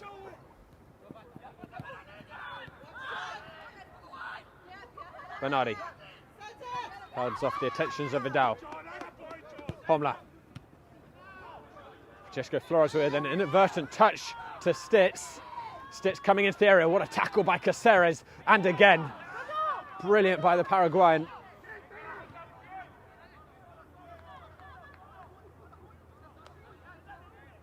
Sebastian Ruiz draws it crossfield. He's been at the top of his game, Ruiz, tonight. Here's Vidal, the newcomer. Returns it to Ruiz.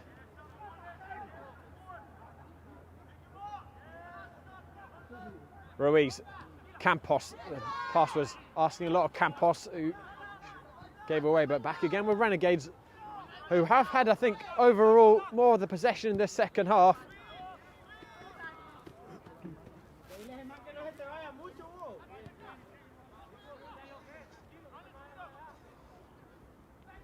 Carry out. Garcia does really well to escape that pocket. Campos. Rivas.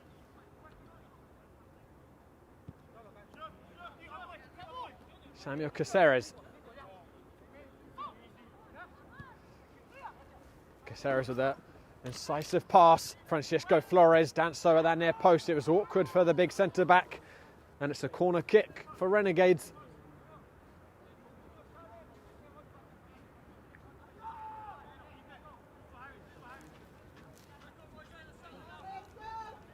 .5 minutes remaining of this captivating third qualifying round of the Open Cup. 3 times Lansdowne have led and 3 times Renegades have drawn level. We're just starting to approach the point in the game where a goal could be decisive.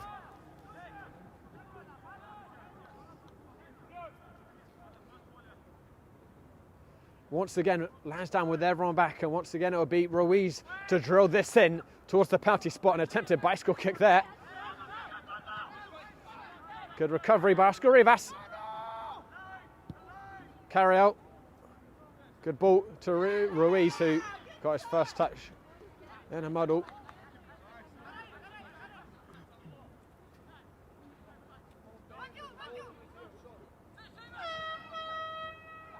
Keogh dispossessed.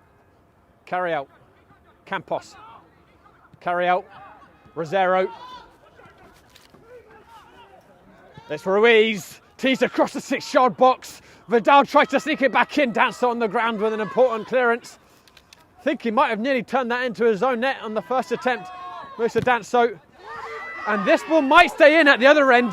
For Ethan Homler. Perez has gambled off his line. He's missed it. Homler is with it. Perez in no man's land. Stitz, and the flag goes up. Stitz put it over the crossbar anyway.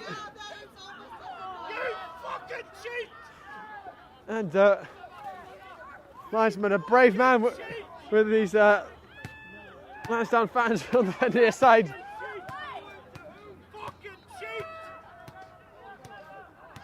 Not sure if that ball went out or not.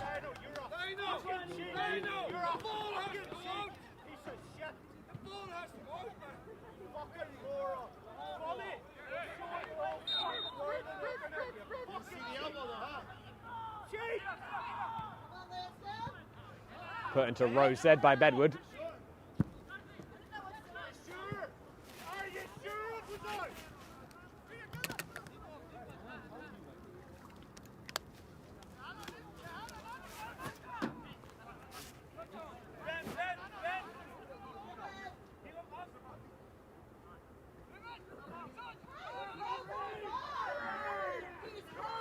Homler tussling. He'll get it, but he's all by himself. He's done really well to get it back to Julau. His first touch was heavy. Junior Rosero. That was not the right pass. Bora wins the ball back for Lansdowne. Speed. Bora.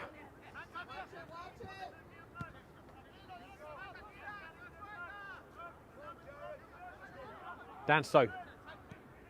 Keogh. Stitz. Stitz still with it. Cutting one too many times. Milton Campos then couldn't release the ball. It's Liam Salmon. Lansdowne coming at Renegades again. Overlapping run by Keogh. Corner kick for the Irish side.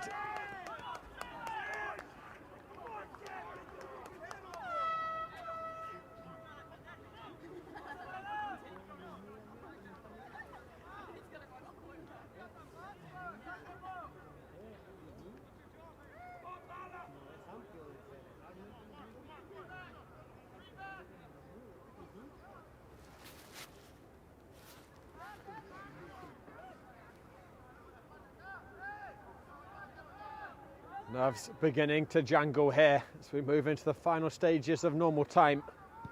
Keogh towards that far post. Rojek heading it back into the mixer. Perez went down. Referee blows the whistle. I think he felt Perez was fouled in there. And should note, Renegades don't have a substitute keeper tonight.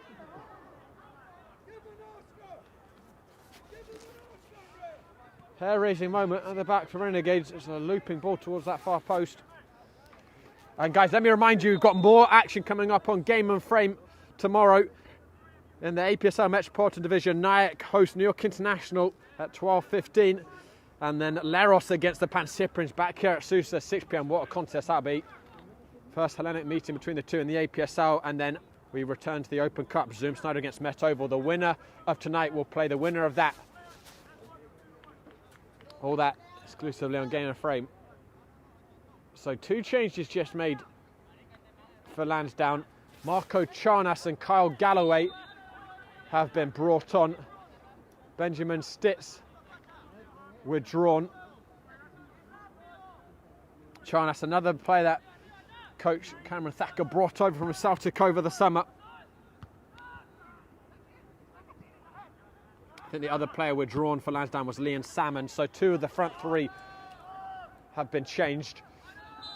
And also, Ethan Homler's gone onto the right flank now. Kyle Galloway on this near side.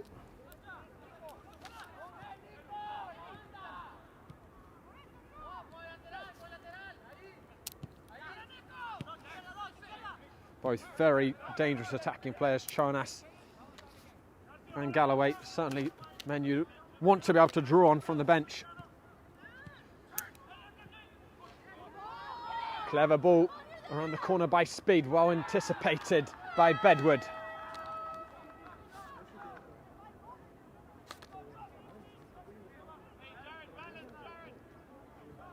I think it's fair to say, at least on paper, this is the strongest squad in a couple of years that Lansdowne have had, just in terms of the depth they've got.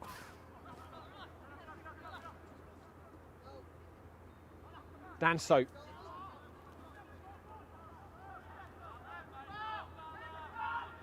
Renegades able to deal with that. Julau intercepts.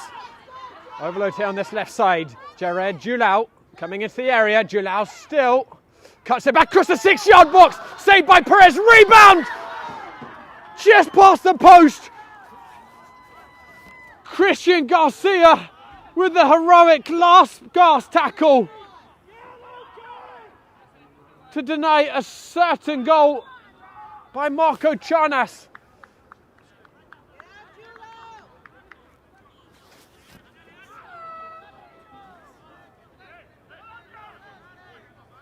You know, I think it might have been Bernardi actually who had that shot, and it was Charnas in the lead up. Either way, Lansdowne cannot believe that didn't go in. A close range save initially by Perez, and that rebound had to go in, but Garcia threw himself on the line, header that near post over the crossbar, and that is the second clearance by a defender off the line. Count Bedwards as well, though he wasn't on the line, he was the last man. Goal was gaping.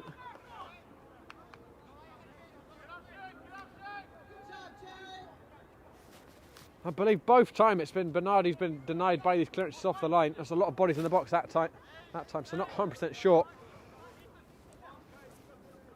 Lansdowne will feel aggrieved they don't have their fourth.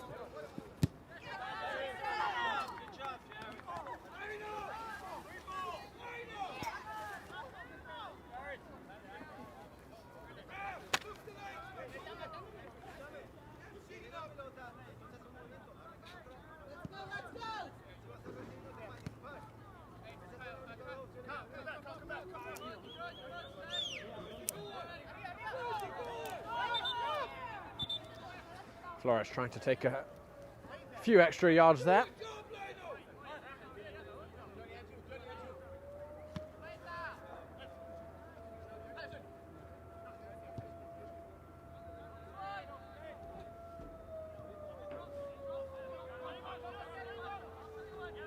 Bedward.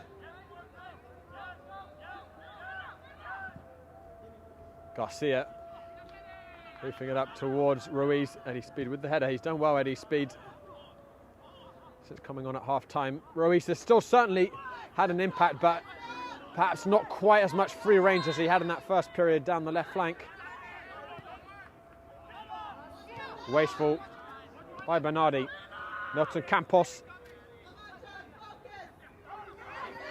Perhaps just showing some heavy legs there, Campos. Charnos getting the foul and Campos the yellow.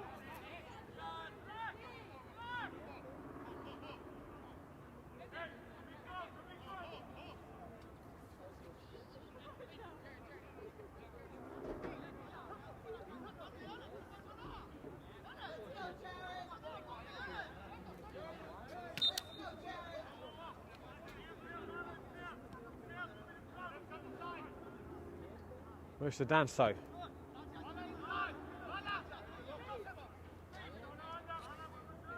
Rojek. Bernardi turning into trouble. Rojek to his aid. Garcia firing into Carriel, who brings it under a spell, and it's a 3-on-3 here. Carriel towards Sebastian Ruiz. Eddie Speed with a super tackle. Ruiz will keep this in though. Ruiz will have another go at Speed. Ruiz jinking hips inside, and Vidal couldn't quite get his feet set as he took that strike.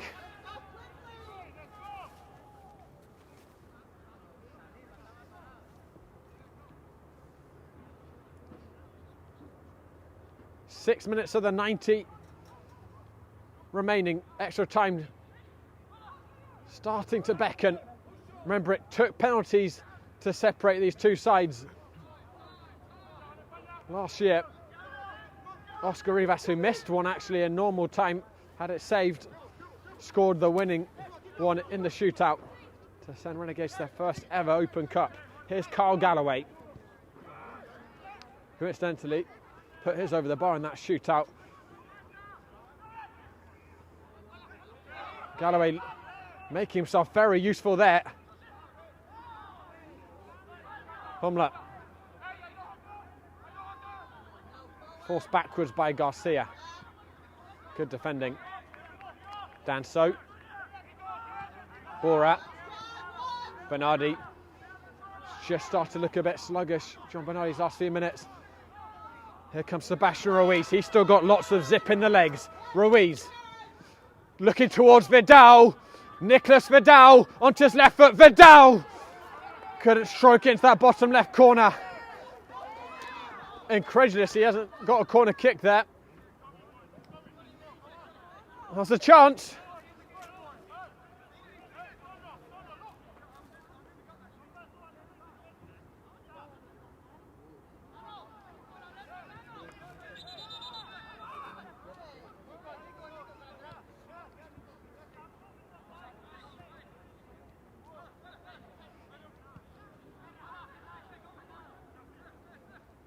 Eddie Speed. Keogh. Ricochet takes it to Bora. Milton Campos on the ground. I think he might have taken that right where it hurts. Play continues. Julau surging forwards. Lansdowne have broken the midfield line. Bernardi. Flores spilling the first attempt and it careened away from him. Wasn't clear whether it was going to land at the feet of a green and white hoop shirt. But here comes Renegades, down the other end. Nicholas Vidal. Campos looking for a coy touch for Rosero. Kicked off his own heel. Much like the end of the first half was end to end, the second half is just starting to pick up some steam in these final stages. Galloway. Charnas. Searching back for Galloway. The idea was there, the execution wasn't. Carriel finds Sebastian Ruiz. Good defending by Eddie Speed.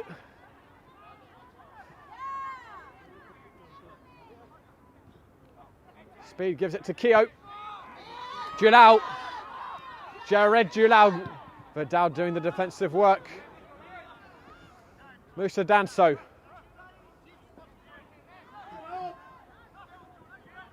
Eddie Speed. Keogh. Gets it back from Borat. And finds Julau. Julau cuts back. Flores got enough of the ball there, I think, to avoid there being a fifth penalty on the evening.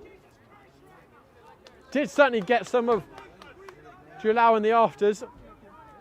I don't think that was a penalty. Keogh. Campos looking for a Renegades player that wasn't there. Speed. I think what's certain is neither side really want this to go to extra time. Lansdowne have got a very tricky game against Hoboken in the middle of the week coming up. And Renegades, well, I've already said 3 or 4 times how much they played in October. And again, down to 9 men for 63 minutes on Wednesday. The attrition that they suffered that night will surely start to show if this does go to extra time. Galloway. Bora sets it back to Keogh. Lots of space for Homler on the right side. Eddie Speed. Keogh again. Speed messing up his first touch. Forced backwards. Christos Thulo. Danso. Christos Thulo finding the feet of Aidan Bora. Galloway, clever touch inside. Jared Julau, who's been really active going forwards the last 10 or so minutes. Galloway strokes it into the path of Marco Charnas, who let it run, and Bedwood contained that situation well.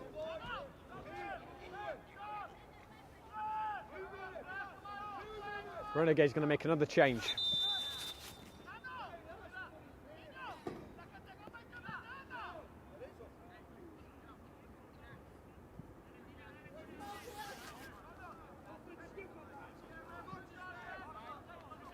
Looks like it's going to be Christian Garcia limping off here.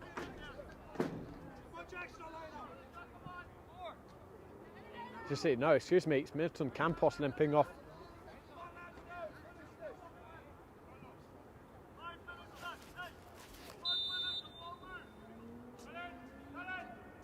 It's Quintanilla who has replaced him. I think Angelo, we'll just check that in a second. Yep, Angelo Quintanilla. I think it's a straight switch. Junior Rosero.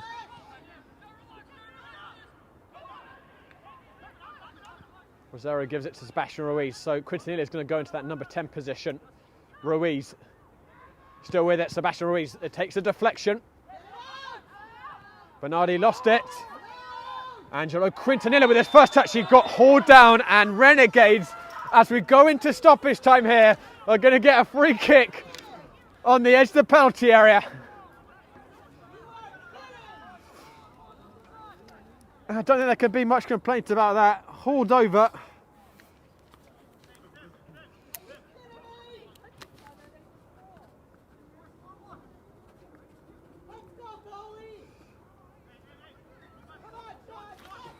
And take your pick of who could take this one. Ruiz, Rosero, Quintanilla, Oscar Rivas. All very adept.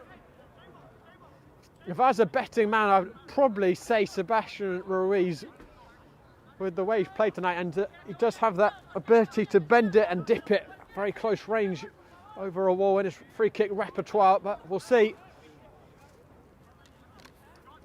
Christo Thulu anxiously marshalling his wall.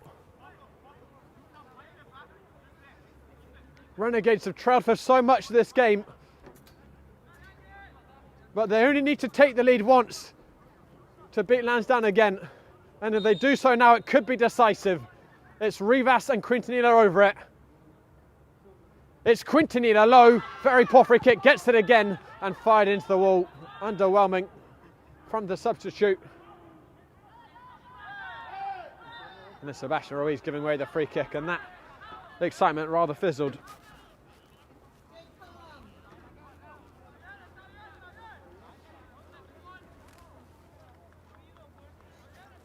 We had 5 minutes of stoppage time in the first half.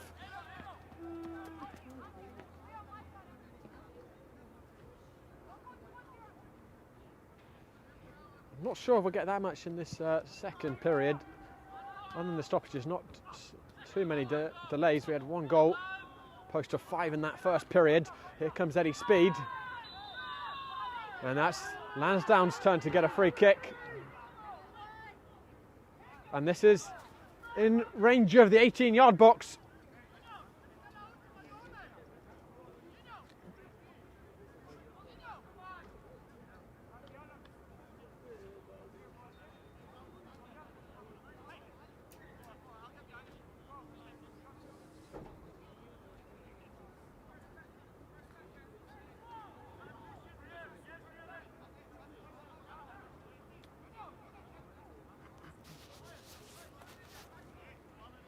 Carl Galloway will take it.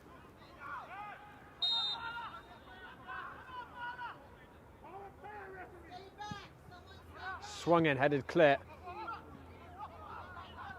Bora back to Julau.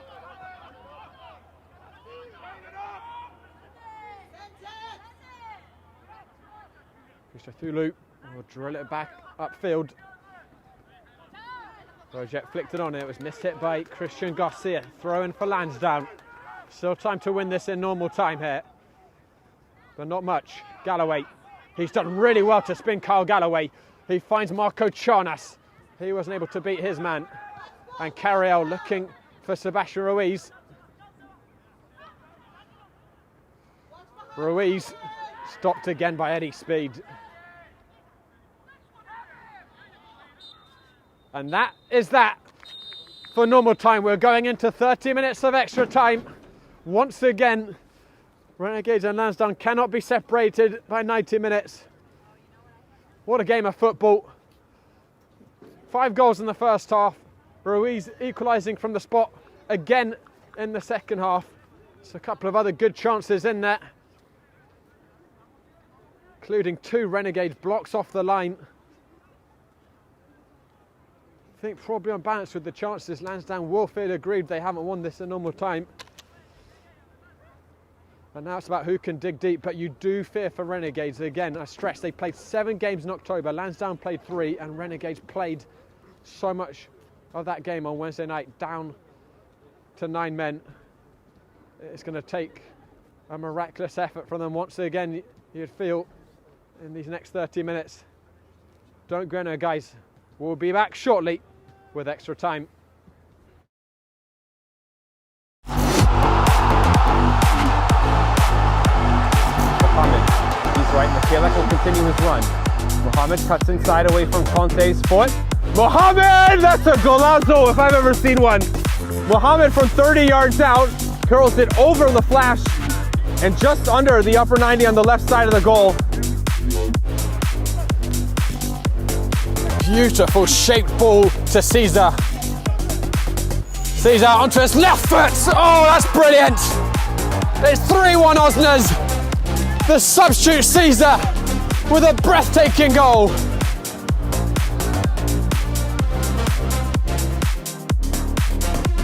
But now he's out of position. Brought in Oliveira. And he's going to try and chip. Big bounce and it's in. Oliveira saw that Peabody was off his line. And now it's 3-0. Oliveira involved again.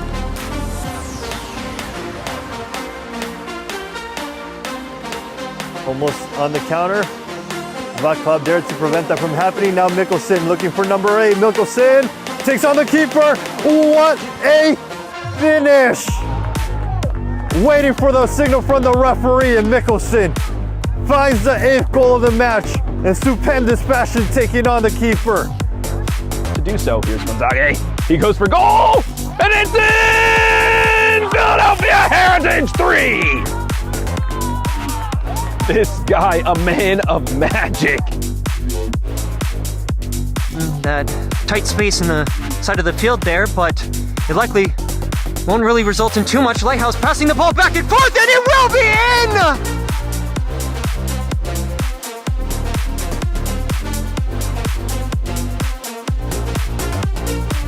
10 years old now, astonishing he's still playing at this level, but every time I've seen he still looks more than a fit, and there's a spectre shot, and it's a beautiful cherry on the top of the cake for Lansdowne Yonkers.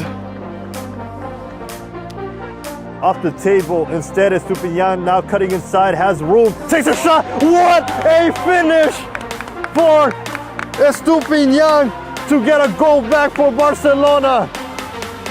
Nothing Interiano can do about that one. An absolute curler. A lot can come up. Tambadou scored 2 goals last year. Oh! He gets another one.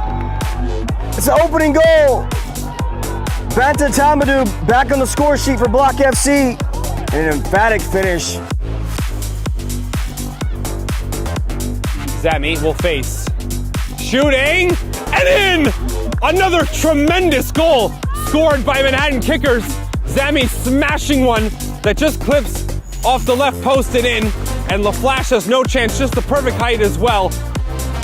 Bullington. Great kick. Oh! Alexander Bullington makes it. Hello everyone, welcome back to Sousa Orland and Cohen Complex. For a second year running, Renegades and Lansdowne go to extra time. Last year, the extra time period was goalless and Renegades went through on the shootout. I think Lansdowne will feel they should have this in extra time again with the amount of football that Renegades have played.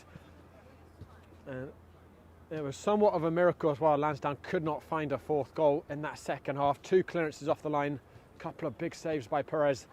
Not saying Renegades didn't have their chances too, they certainly did to add to their tally, but there are some really big defensive blocks at the back from Bedwood and Garcia to prevent a Lansdowne 4th.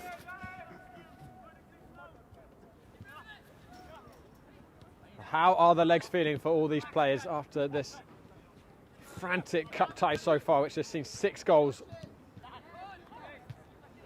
We have James Boot on in the midfield for Lansdowne. He's replaced Bernardi, who certainly was beginning to fade towards the end of the half. Lovely touch there by Sebastian Ruiz. Ruiz taking on Danso. Junior Rosero. Didn't find Rosero, still bouncing around and hat clear. And then Danso is down in a heap. There was a collision between him and Rosero as they both going for that ball. I think it might have actually been as Danso dove into trying to stop Ruiz. But the centre back in some trouble here.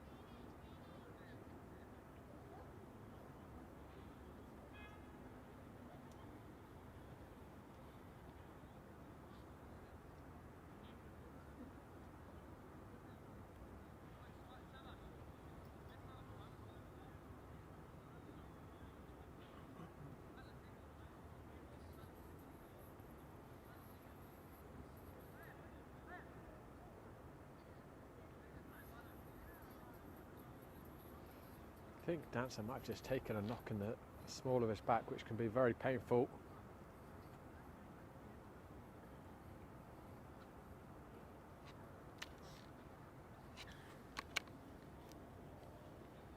So at this point, Matt Kane has used 5 of his outfield substitutions.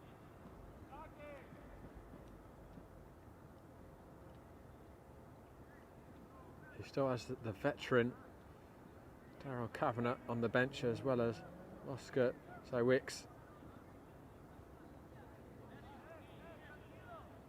Coach Linares has a few more options remaining. Henry Martinez, Mauricio Quintanilla, Eric Chiricios.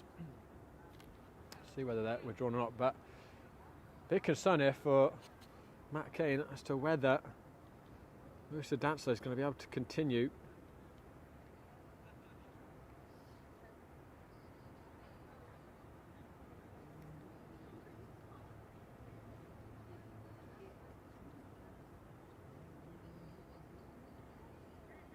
So there's neither Kavanagh or Zywicz are defenders. Danso moving very, very gingerly off. This might be the end of his night, having to be carried off. But we can see someone, I think, warming up actively on the bench for Lansdowne.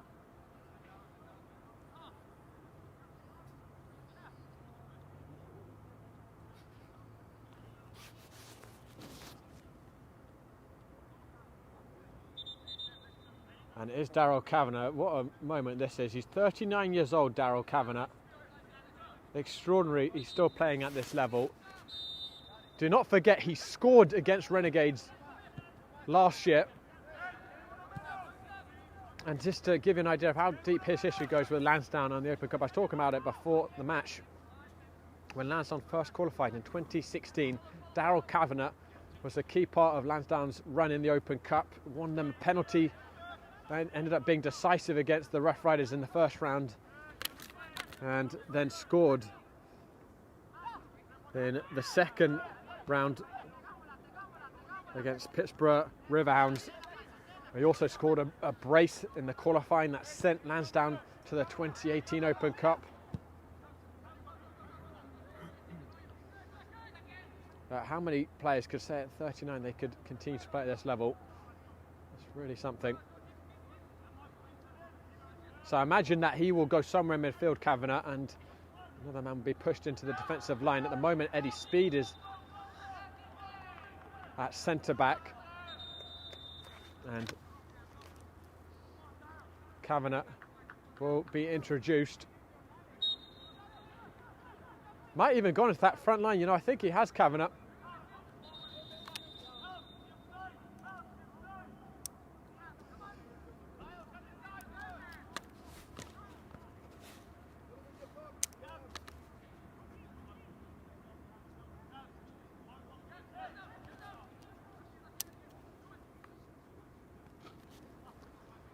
It's a big loss for Lansdowne. They'll just hope that Danso is not out for too long because they've got Hoboken in the middle of the week. Here's Bedwell looking to bully his way past Bora.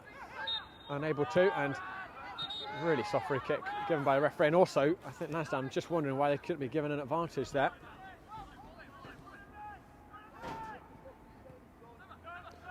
So in this makeshift back line now for Matt Kane, Ethan Homler is at right back. Here he is now on the ball.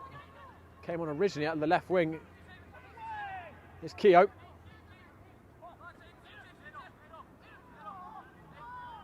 Bora. Keogh returns it to Bora, who overcomplicated it a little bit. Eddie Speed and Rosero tussling for the ball, and referee judging. There's a little tug on Speed. Lansdowne gain a lot of speed by having, well, no pun intended, Eddie Speed in that centre-back position, but they do obviously lose the hulking physical presence aerially of Danso. Here's Daryl Kavanagh with his first touch.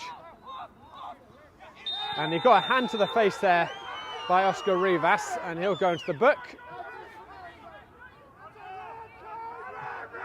I don't think it was deliberate by Ruiz, but no business really flapping his hand around like that.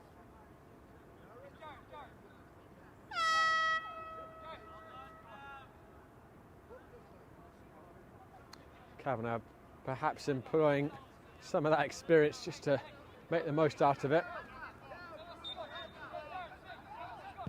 Galloway takes it quickly. The player jumped over the back of Bedwell, and it's a good advantage played by the referee here. Sebastian Ruiz has got a lot of space to run up into. Homler trying to make up the ground. Vidal at the far post. Sebastian Ruiz onto his right foot. Ruiz, Homler stuck to him like glue. And then it comes to Quinton Nila and Junior Rosero! Renegade lead for the first time tonight! Rosero, the match winner on Wednesday, may have found the golden goal tonight. The truest of strikes. And at long last, Renegades lead after nearly 100 minutes. It's Rosero's fourth goal in 3 games. He found the goal when 9 men Renegades needed it most on Wednesday. This one equally important. Snuck it between the legs of Rojek, and absolutely no chance for Christo Thulo.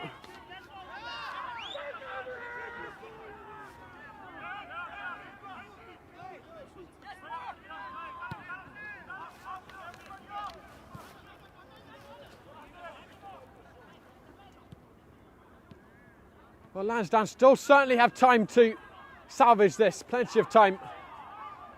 Homler. Renegades wrestling it back and cleared out.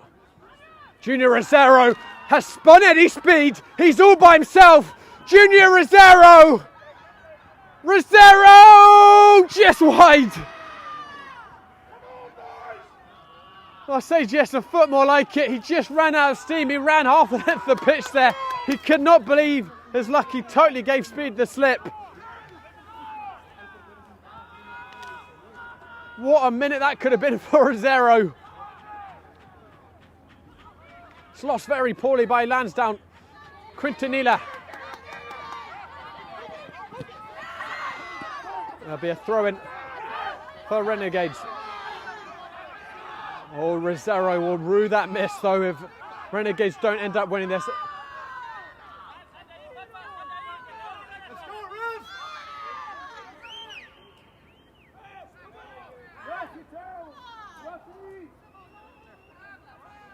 Flores ambling to that ball and then taking a few yards as well.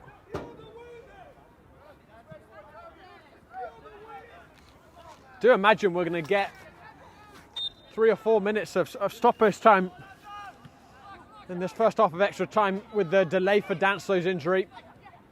Give and go into Angelo Quintanilla. Quintanilla caught it but well wide of the post.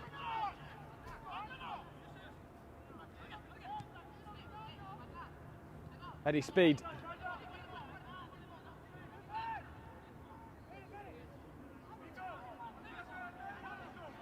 Speed. Throws it to Gilau. It's a good ball, but Gilau's touch off. Vidal.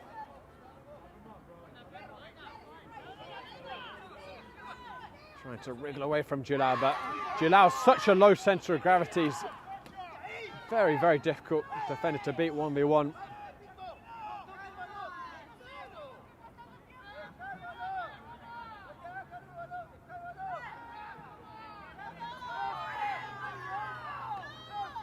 Francisco Flores wants to get in no particular hurry, despite some pointed encouragement from Lansdowne supporters. Bedward taking no chances. Homler. Charnas flicking up towards Kavanagh. Sets it down. Boot. Hopeful knock towards Carl Galloway. Galloway brings it down marvellously well.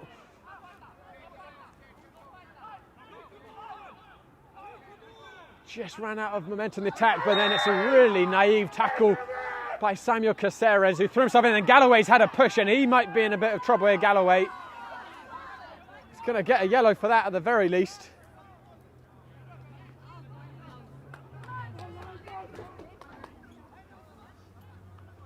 A really silly free kick from Caceres. I cannot believe, though, the referee has not booked Galloway. That was not a mild nudge there, that was a full-on shove over.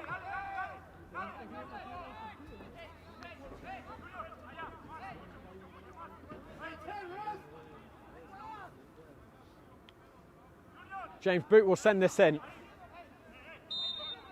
Lansdowne now bereft of Danso's height to aim for.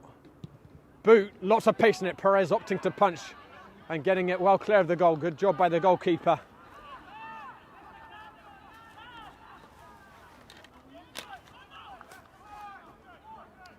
And the ball seems to have got lost for a second in Renegades' bench. So now retrieving it. Charnas. Does well to win a throw-in right by the corner flag.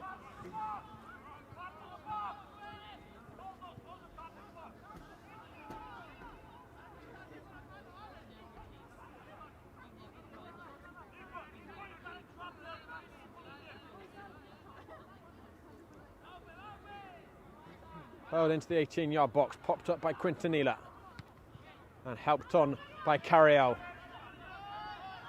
Speed can't do any more than put that out for a throw-in.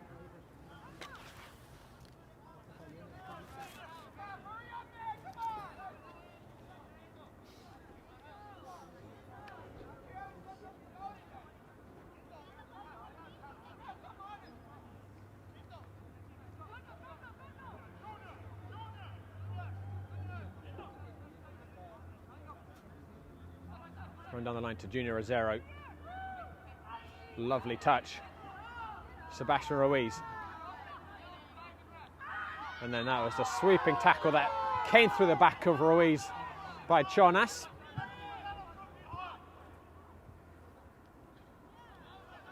Renegades will take these free kicks all day long. Just allows them to eat up time off the clock, disrupt any momentum that Lansdowne might try and build.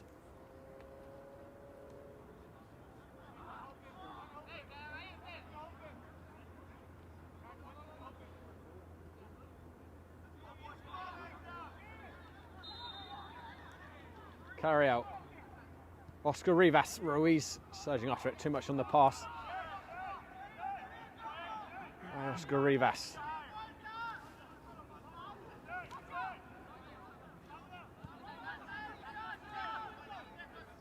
Sebastian Rojek. That passed out before it reached Carl Galloway. Lansdowne unbeaten so far this season, but will it be Renegades once again who dismantles that Open Cup dream? Keogh. Eddie Speed. Charnas. Keogh. Bora.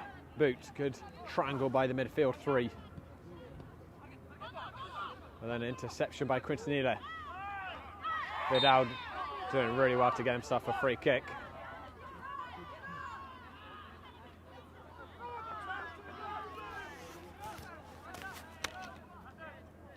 I think Jovan Wag, the hulking centre-back, is being prepared by Barcelona. And then a little bit naughty there by Kyle Galloway.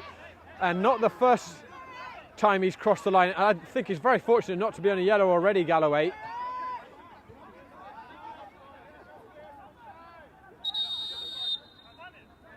The referee is going to give him a talking to and will give him a yellow.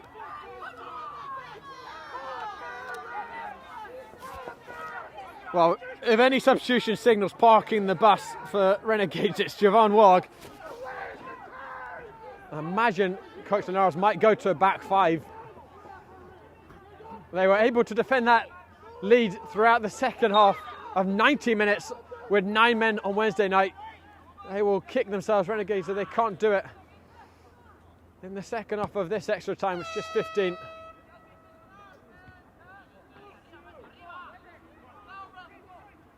Boot. Homla. Rojek gives it to Julau.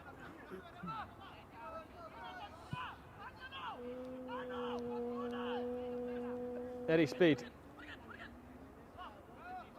Keogh. He finds Kavanagh.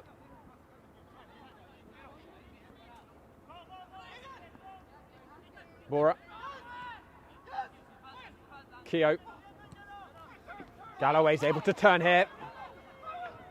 Galloway. Kavanagh looked to return it to him. I think Kavanagh just overestimating how much ground Galloway had made up. Might have been better trying to open his body up there and pull the trigger himself.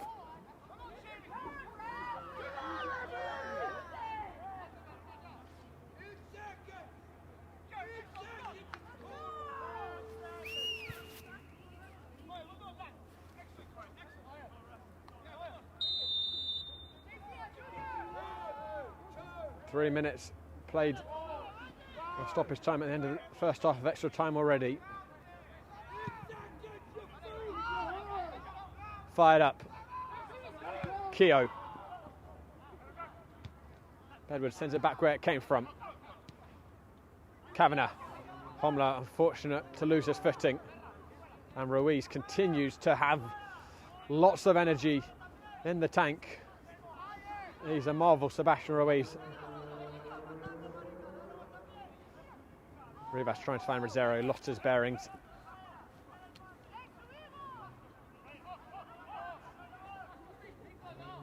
I just wonder if that injury to Musa Danso was a turning point.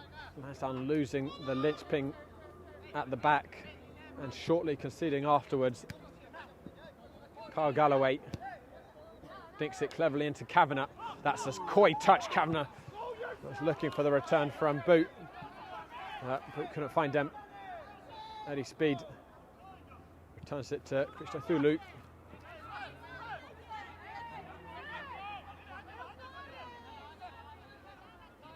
Keogh.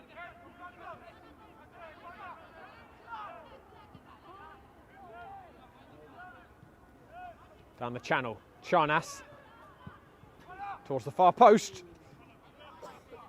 Headed clear by Caceres. And that's the end of the first half of extra time. Junior Rosero has given Renegades their first lead of the evening.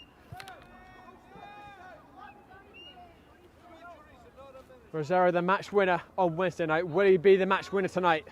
Don't go anywhere, guys. We'll be back shortly with the final 15 minutes of extra time. From soccer fields across the USA to the legendary stadiums of Spain and Portugal, for 40 years, Petrobax has been the go-to expert for group travel to Spain and Portugal. We organize soccer group trips from start to finish, Flights, hotels, transportation, and guided tours, all perfectly coordinated by our experienced team. Your trip can include attending La Liga and Portuguese Primeira Liga games, matches against local teams, pro training sessions, and even tournaments. As true experts in Spain and Portugal, we'll ensure you also experience the rich history, vibrant culture, and incredible food these countries are famous for. Celebrating 40 years of crafting unforgettable journeys to Spain and Portugal. Petrobras, your team, your passion, your trip to Spain and Portugal starts here. My name is Austin Brummett. I'm a men's soccer player at San Diego State University and I play forward. The salt air case helps block odor from my cleats when I'm driving in my car or when I'm keeping my cleats inside my house, so I don't have to worry about it stinking up my room. It helps me keep track of my cleats and my shin guards so I know that they're together and I don't have to worry about tracking them down or losing them or stressing out about where they are. I would definitely rock this, walking to the games, walking around to my trainings. And it's super helpful for travel. When I travel in the airport to go to away games, it's not going to stink up my backpack or stink up the plane where I'm sitting. Magnetic strip on the top is super easy to open to take my cleats out and to put my cleats back in. I think it's an essential part of my outfit for soccer and helps keep all my stuff organized and stink-free.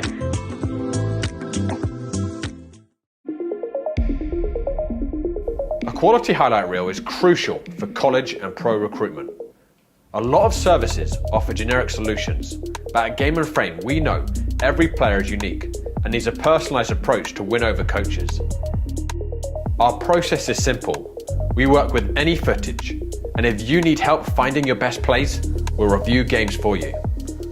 Once we've finished, you'll have a reel you can upload to any recruitment platform. We've helped hundreds of players get the attention they deserve, including placements in Division 1 programs.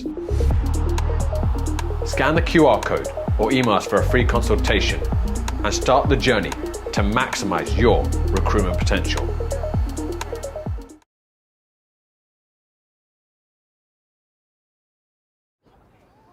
Welcome back to Sousa All-in Cohen Complex. Renegades 15 minutes from taking down Lansdowne again in the Open Cup. 3 times they trailed tonight, Renegades. All 3 they brought it back, and Rosero scoring in the 99th minute of this extra time to give them the lead. But how heavy those Renegades' legs must be after all the football they've played recently.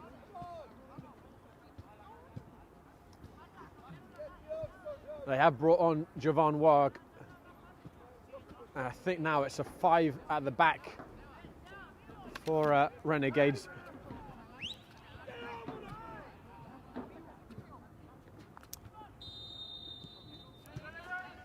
And Kilmar Campos has also come on, excuse me. He's a very defensive-minded player.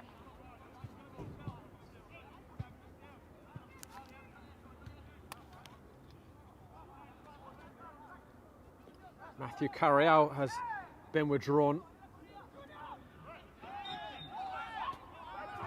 And I think Oscar Rivas as well. So both midfielders taken off and then replaced by Warg and Carrial.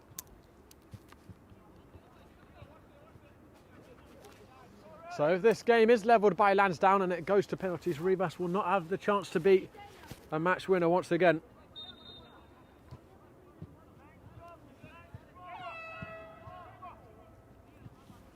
Driven across field towards Sebastian Ruiz. Homler can only put it out for a throw-in.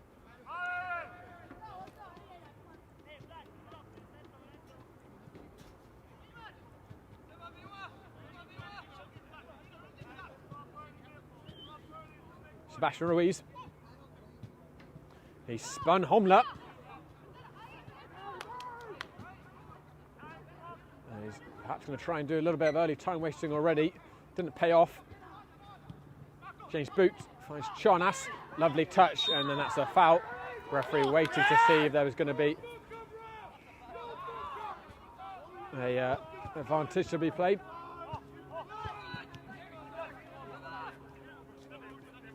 Change boot.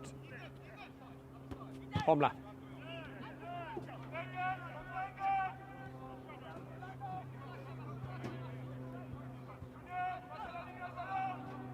Rojek drives it forwards towards Marco Charnas, who went down on the edge of the area.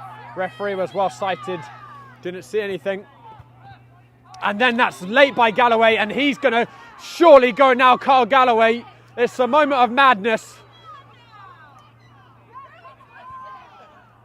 And he was already playing on fire that first half of the extra time, Galloway. I thought he was a little fortunate not to have got a first yellow. He's on one, he's got his second at last there. And it goes from bad to worse for Lansdowne Yonkers. Totally needless from Galloway.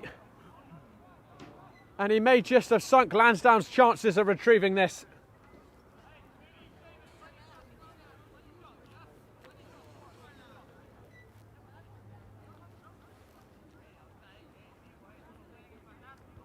Ever since he came on tonight, Galloway's temperature's just been above the boiling point. Pushed Caceres over after that foul. And the first half of extra time. Didn't get a booking for that, which I thought was extraordinary. It was a very firm push with two hands. Then got a booking, I think, for throwing a ball on a play on the ground. That was certainly one. And there can just be no arguments about that either. Ball was well within Perez's hands.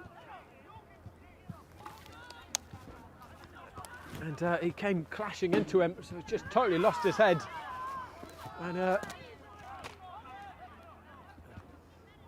never say never, given 3 days ago we saw 9 men win at this field, but Lansdowne are really against it now.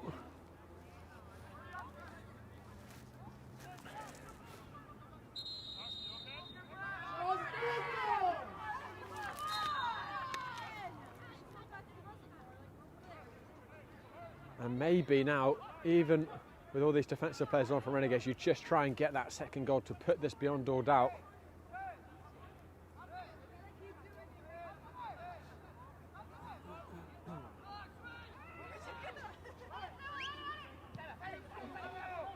Ethan Homla. Change boot. Not quite the right pass, but so much harder now for Lansdowne to play out with the man down.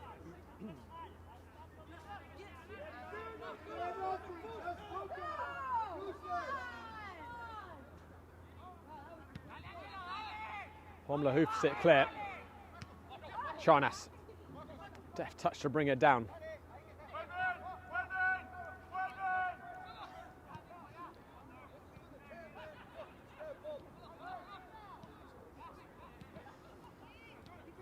Lost in the middle by Bora. Vidal.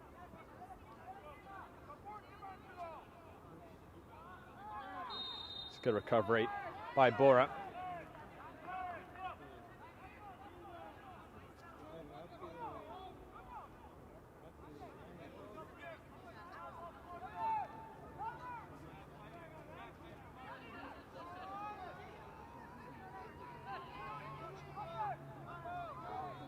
Thulu. Rojek. Charnas. Given to Samuel Caceres. I think Lansdowne will be scratching their heads how they find themselves in this position. An extra time, a goal down, a man down. And they led 3 times, and with some of the chances they had in that second half, here's Ruiz who could seal it. Sebastian Ruiz, he has! Renegades 5-3 up. Once again, they sweep past Lansdowne Yonkers in the Open Cup qualifiers. Ruiz, the hat-trick hero, the man of the match. And he stroked that home with beautiful poise.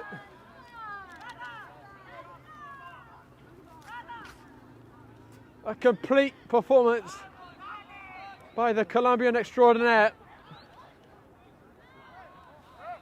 And surely no way back for Lansdowne now.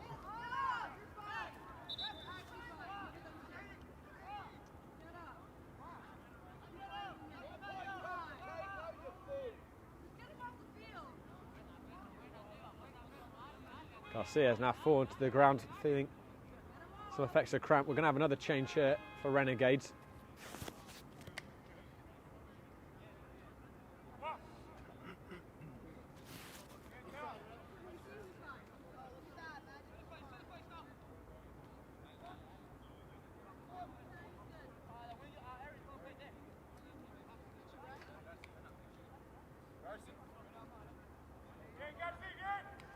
And that's Garcia's final walk of the match. He's off. Walker's gone to left back. And Eric Tosios has come on and looks like he's going to play at left wing. Sebastian Ruiz has moved into midfield.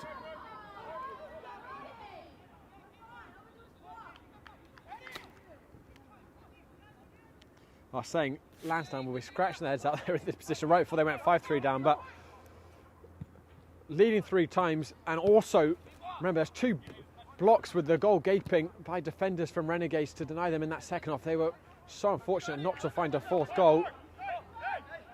Lansdowne Yonkers. Here they are. Vidal wins it back. And what reserve have Renegades drawn from after the battle on Wednesday night to really be the better side in the extra time period. It's another yellow coming out here for Lansdowne. That was a wild tackle.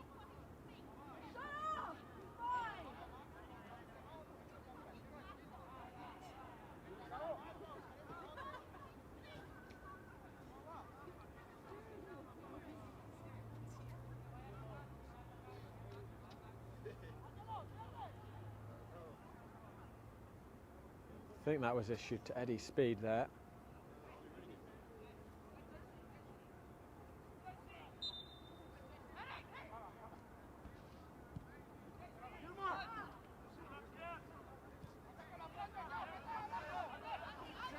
Perez, he had a few big saves as well in the regulation 90 to help take Renegades to extra time.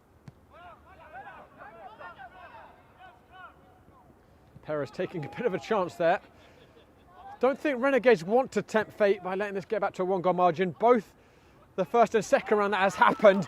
It could be 6 here. It's Quintanilla. Just wide. Tosios pretty displeased not to receive the square ball there with the goal gaping. Don't think it's going to be more than academic. But, you know, Lansdowne will keep going until the final whistle. Oh, shepherded back by Bedwood.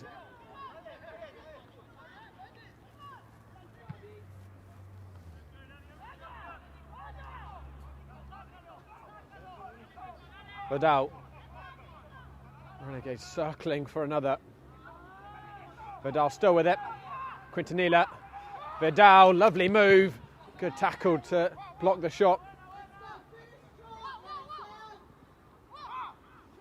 And Wag losing his footing.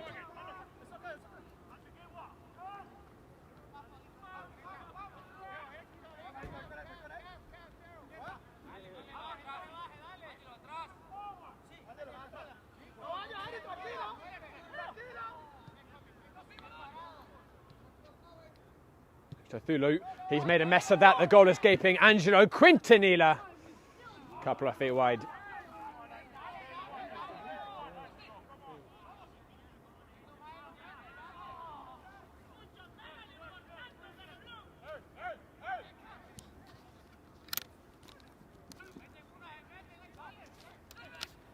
Keogh. Charnas. Lovely football by Lansdowne, but that final pass too heavy for Julau. And Perez gathers.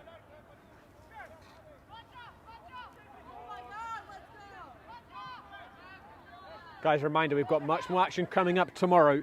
The pick of the bunch for New York. Nike against New York International, 12:15 p.m. in the APSL Metropolitan Conference.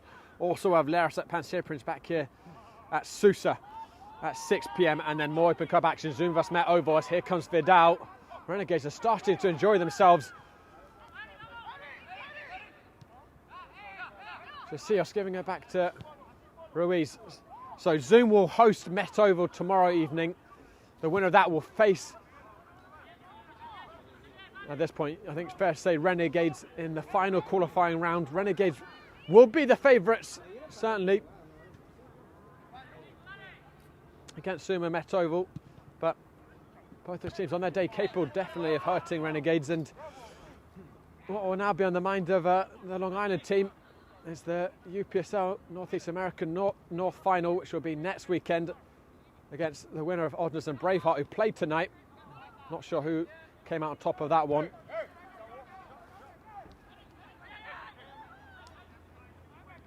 And Lansdowne have to shake off the feeling of this first defeat of the season as they travel midweek against Hoboken, which is a really important tie in the league. Here's Charnas. Lansdowne trailing the Greek Americans in the APSL Metro Division by 4 points. They can keep that gap, then they will play the Greeks before the winter break and can reduce it.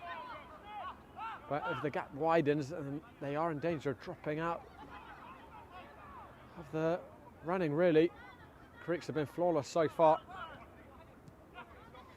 in the APSL Metro. Here's Daryl Kavanagh.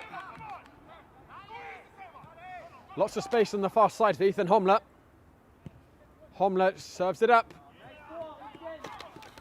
Headed clear by Bedwood.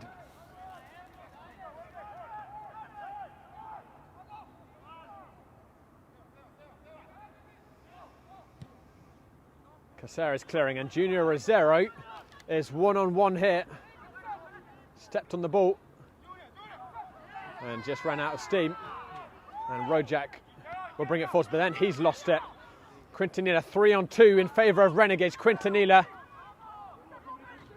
has the strike, caught it well straight into the hands of Christophulo, and to see us once again waving his hands in frustration that he didn't receive the pass. Sprayed out to Julau. One on with Wag. Julau still with it. Just so many defenders between him and the goal. And Renegades come away with it. Here's Nicholas Vidal. Rosero just need to take time off the clock now, Renegades.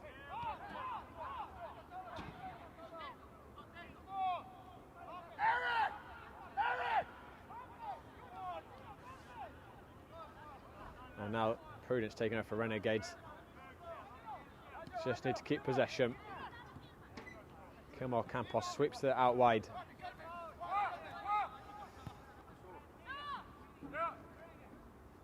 Ruiz.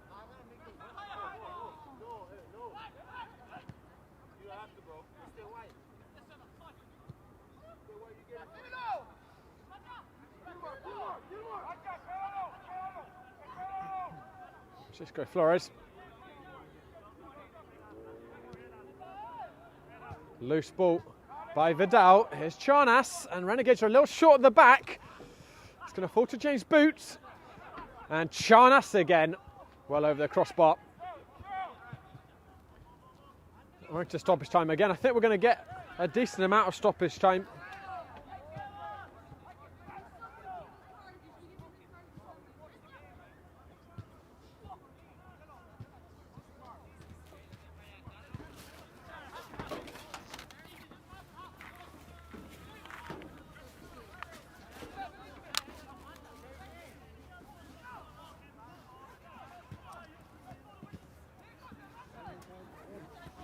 Renegades have once again run the toughest of gauntlets in this Open Cup qualifying. The Greeks in the previous round, they beat at Hofstra again. They had to face Lansdowne after them at Susa again, and both times they've been up to the task, the formidable task. It's very few teams that can beat the Greeks consecutively, and very few teams that can beat Lansdowne consecutively.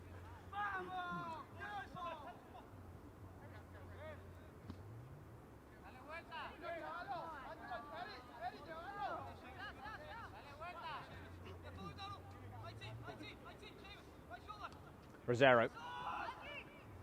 Quintanilla.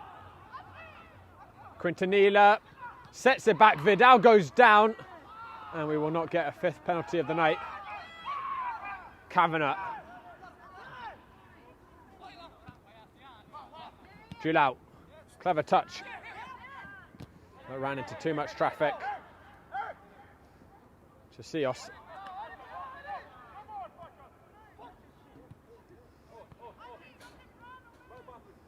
Sebastian Ruiz. Kilmar Campos.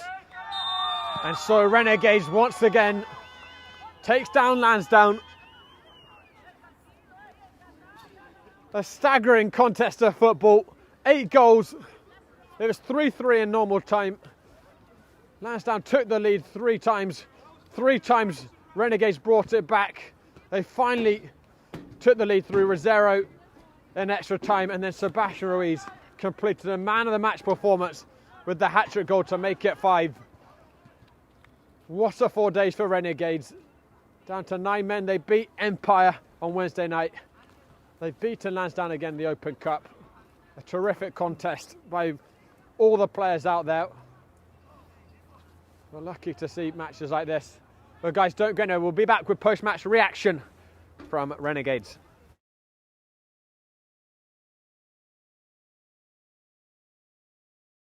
From soccer fields across the USA to the legendary stadiums of Spain and Portugal, for 40 years, Petrobax has been the go-to expert for group travel to Spain and Portugal. We organize soccer group trips from start to finish, flights, hotels, transportation, and guided tours, all perfectly coordinated by our experienced team. Your trip can include attending La Liga and Portuguese Primeira Liga games, matches against local teams, pro training sessions, and even tournaments. As true experts in Spain and Portugal, we'll ensure you also experience the rich history, vibrant culture, and incredible food these countries are famous for. Celebrating 40 years of crafting unforgettable journeys to Spain and Portugal. Petrobax, your team, your passion, your trip to Spain and Portugal starts here. My name is Austin Brummett. I'm a men's soccer player at San Diego State University, and I play forward. The Salt Air Case helps block odor from my cleats when I'm driving in my car or when I'm keeping my cleats inside my house, so I don't have to worry about it stinking up my room. It helps me keep track of my cleats and my shin guards, so I know that they're together, and I don't have to worry about tracking them down or losing them or stressing out about where they are. I would definitely rock this, walking to the games, walking around to my trainings. And it's super helpful for travel. When I travel in the airport to go to away games, it's not going to stink up my backpack or stink up the plane where I'm sitting. Magnetic strip on the top is super easy to open to take my cleats out and to put my cleats back in. I think it's an essential part of my outfit for soccer, and it helps keep all my stuff organized and stink-free.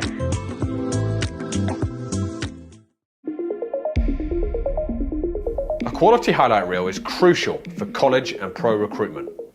A lot of services offer generic solutions, but at Game & Frame we know every player is unique and needs a personalised approach to win over coaches. Our process is simple. We work with any footage, and if you need help finding your best plays, we'll review games for you.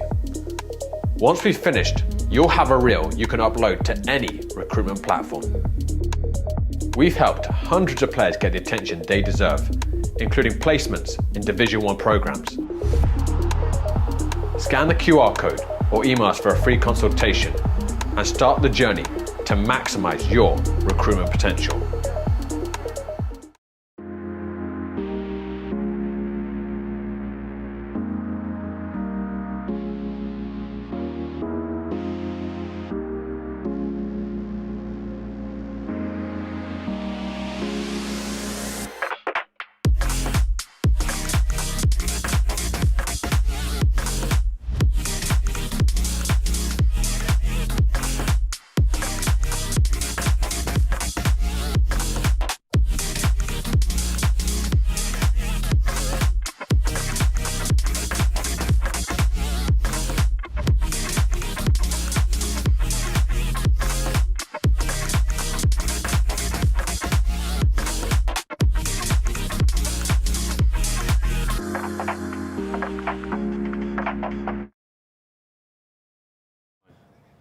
Hey guys, I'm here with Junior Rosero and Francisco Flores. Junior, I'll start with you. You guys just do not give up right now. You were down to 9 men on Wednesday night after 23 minutes. Looked certain you were going to lose that one. the rest is history. You were the match winner of that, and tonight 3 times you trailed, and you fought back and you've won it. What's the key to the Renegades fighting spirit at the moment? No, I mean, one of the biggest things is just, we're family. We know we got to stick together, and things aren't going to go our way always, right? It's not going to be a pretty win. We got to grind it out, and Wednesday was, a true, our efforts showed our way, and today we needed to build on that momentum. We knew that it wasn't going to be an easy game. It was going to be back and forth. Lansdowne, is a great attacking team, and obviously how many goals were in the first half. So that was told, but no, we kept on fighting. We knew it was going to come in the second half, and we just knew we couldn't let up goals. Francesco, as you guys went into extra time, obviously there's a lot of players in your team who had to go through that grueling Wednesday night game as well. But you guys really found a new gear in extra time. What was the team talk that you got going into extra time? Que el miércoles obviamente jugamos un partido muy duro, pero ¿qué fue la motivación para seguir o para coger ese cuarto, quinto, aire para hacerlo en los minutos, en el tiempo extra? No, siempre el sacrificio que hacemos todo el equipo, siempre que estamos unidos y siempre cuando queremos pelear, siempre por cuando es tiempo extra así, damos el coraje, metemos garra, metemos corazón y huevo, siempre que todos somos casi la mayoría de alta experiencia, que tenemos jugadores de mucha experiencia y mucha calidad. For those of us who got D in Spanish like myself. Yeah, I got it. You want me to say? Yeah. All right, so what he's saying is that the way we're able to kick it into extra gears, because we know that we have players on the bench who can come in and actually raise the level when our level starts to drop. And, it's all about putting effort. And if I could translate, he said, put eggs into it, which, we should always say that.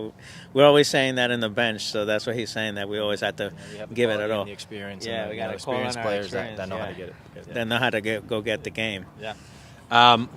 Junior, you won it on Wednesday night. We were talking as you come over. Everyone knows what Junior Rosero does if you give him time. So you don't get very much time. You get normally 2 or 3 chances, especially when you're playing such a good team like Lansdowne. You rattled the crossbar in the first half.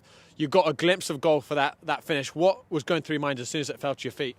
Yeah, no, I mean, one of the biggest things for me is just making sure you get that good first touch. And it's a slippery night. I didn't want it to get away from me, so I saw it come out, took that first touch, and then just to try to get a clean hit, and luckily no one was there to block it, because they could have went a whole different way.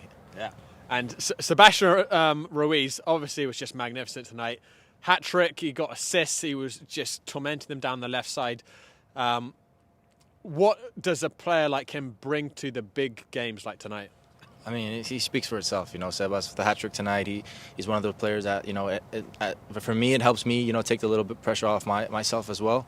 You got to worry about Sebas and myself. So he's just one of the players where he can create something out of nothing, and I'm always there just in case, just to get a foot off, right? So we work well together with the years that we've been playing together, and I know God has blessed him with amazing talent. He's putting it on the field. Francesco, this has been a season where there has been some downs for you guys at points. Not that many, but you guys have... Yeah, but you guys are really finding now these results when it matters. Do you feel like you're peaking at the most important part of the season? Estamos encontrando las victorias cuando más importa, y que si usted piensa que ahorita estamos en el punto como más... Ya estamos subiendo a ese punto más alto como un equipo. Sí, tiene razón, que hemos estado, esta es la temporada, una de las temporadas que hemos tenido muchas bajas, y prefiero mejor no ganarla, bueno, sí ganar la liga, pero prefiero mejor ganar lo que queremos nosotros, llegar a la Open Cup, llegar a lo más lejos que se pueda y ganar los nacionales, que es la meta. He said, yeah, I mean, it has been the worst start, the worst probably season in Renegades history. But no, I mean, we'd love to win the league, but one of the biggest goals of this season, obviously, is to make it back to Open Cup, proper round, just like last year, and to fight for that. Well, guys, I'll let you two go, because I know you must be extremely tired and the light's gone out. And we want to talk about Boris, but... Thank you. Yeah, well done. Well played, Junior. Yeah, get some rest, guys. Thank you. Boris. Yes, sir. I mean, firstly, how do you emotionally feel after these last 4 days? 2 incredible victories, but you guys have had to dig so deep, fight so hard to get there. That's the thing, is draining, right? So we come out, we're definitely emotionally drained from Wednesday. But I left some key players out. Like I left, I made a conscious decision that I was just going to leave him out because, Francisco had played so many minutes before. So my whole thing was, okay, let's see if we can rest a key player. And, and he's one of the best ones with the headers. So I know that I wanted to give him legs for today because I knew Lansdowne. It's a very tricky team who knows how to play very technical. It's like watching a mirror image of yourself. Sometimes with the way they move the ball, they move ball very excellent in small spaces, and they're very disciplined about keeping their lines. I noticed that when I was doing the reviews of their game. So I knew today was going to be a different game going in. So the game plan was to try to be as disruptive as possible. Unfortunately, we got some calls down. The penalties killed us. So that was the mistakes that we made. But we're gonna just try to fix it because give them credit because I had to adjust to their way of playing. They were trying to. They weren't so rattled with the pressure coming up on them. I think they expected that, so I had to switch it up a little bit second half, especially. But I knew I have a deep bench, so that was the whole thing. That's why I wanted to go with the starters for as long as I could. Somehow I anticipate when they kept on taking the leads, I kept anticipating. Okay, I know we're capable of coming back. There's no question about that. Anybody who knows us knows that we can come back. So I was never, to me, I never felt in doubt that we could tie it up and do that and then fall into the bench that I have because, it's like I always tell the guys on the bench, I know they're starters, It's just keeping the glue together and keeping all the guys healthy. As you know, also, it's just been a grueling schedule this year.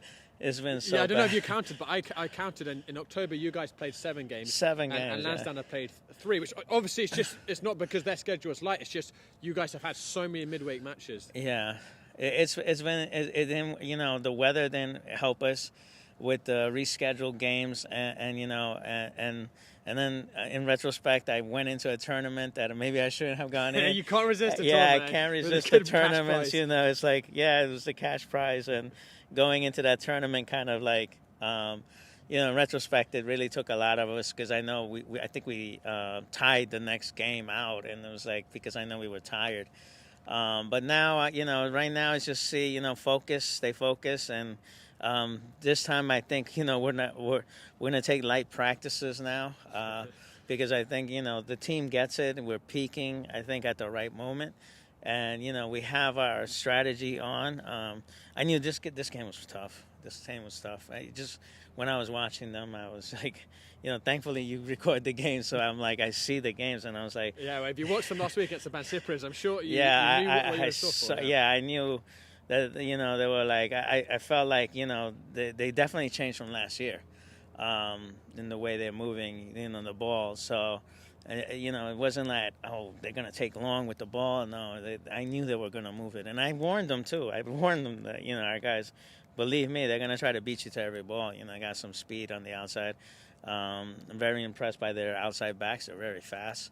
So, it was just a matter of, thankfully, I think the difference was we have a deeper bench. But now, it's the final. I don't even know who won on the other side yet. Yeah, we'll find out soon. Yep, yeah. So your face is Braveheart or Osners next weekend. Oh, Osners, yeah, that's the final. So, another final for us. And, every game now has been a final. So we'll see what happens now, trying to go in and get some rest and refocus, Yeah.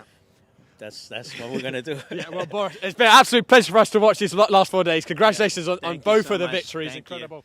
Thank you. Yeah, I hope the players get rest. Hope you can get some rest well because I know how much you put into this. And best of luck for next weekend. I definitely haven't slept much. But shout out to everybody. I saw the comments that were unbelievable that they were putting up out there saying that how do you do it? I got private message so much about how did you keep your composure. It's from the last game, right? We're down, and I just told the guys, believe in ourselves, and we just got to go what we practice. I told Francis that we practice that anyway. This is a scenario. I practice it. They call me crazy sometimes. I just come up with it, but I did it like 3 weeks back. How we would play if we were 2 men down, and thankfully it happened. I don't want it to happen. I don't ever want it to happen again because Empire is a good team, and like can't be doing that against good teams and not lose our heads, Yeah. Well, it's But- amazing to see you, man. Yeah. Yeah. Thank you. All right, Boris, Thank absolute you so pleasure. much. Yeah, congratulations. Thank you. Yeah, Thank you, and we'll see you guys everybody. again soon. Thank you. All right, guys, that just about does it for us here at Sousa. Renegades beating Lansdowne again in the Open Cup. They go through to the 4th qualifying round. They will meet the winner of Zoom Snyder and Met Oval. They will play tomorrow night, 7 p.m. live at Jack McManus Field. We'll have that back here on Game and Frame. Also, don't forget, we're going to have New York International travelling against Nyack at 12:15 in the APSL Metro, as well as Leros against Lansdowne back here at Sousa All-In Cohen Complex. But a big thank you to Renegades for bringing us down here tonight. Thank you to Lansdowne as well for putting on a great contest. Thank you to our sponsor, Umbro. Thank you to Marlon Deers for making the trek out here and for doing great work behind the camera as always. Thank you to all of you for watching. This is Josh Pratt signing off. We'll see you back on Game and Frame tomorrow, everyone. Take care.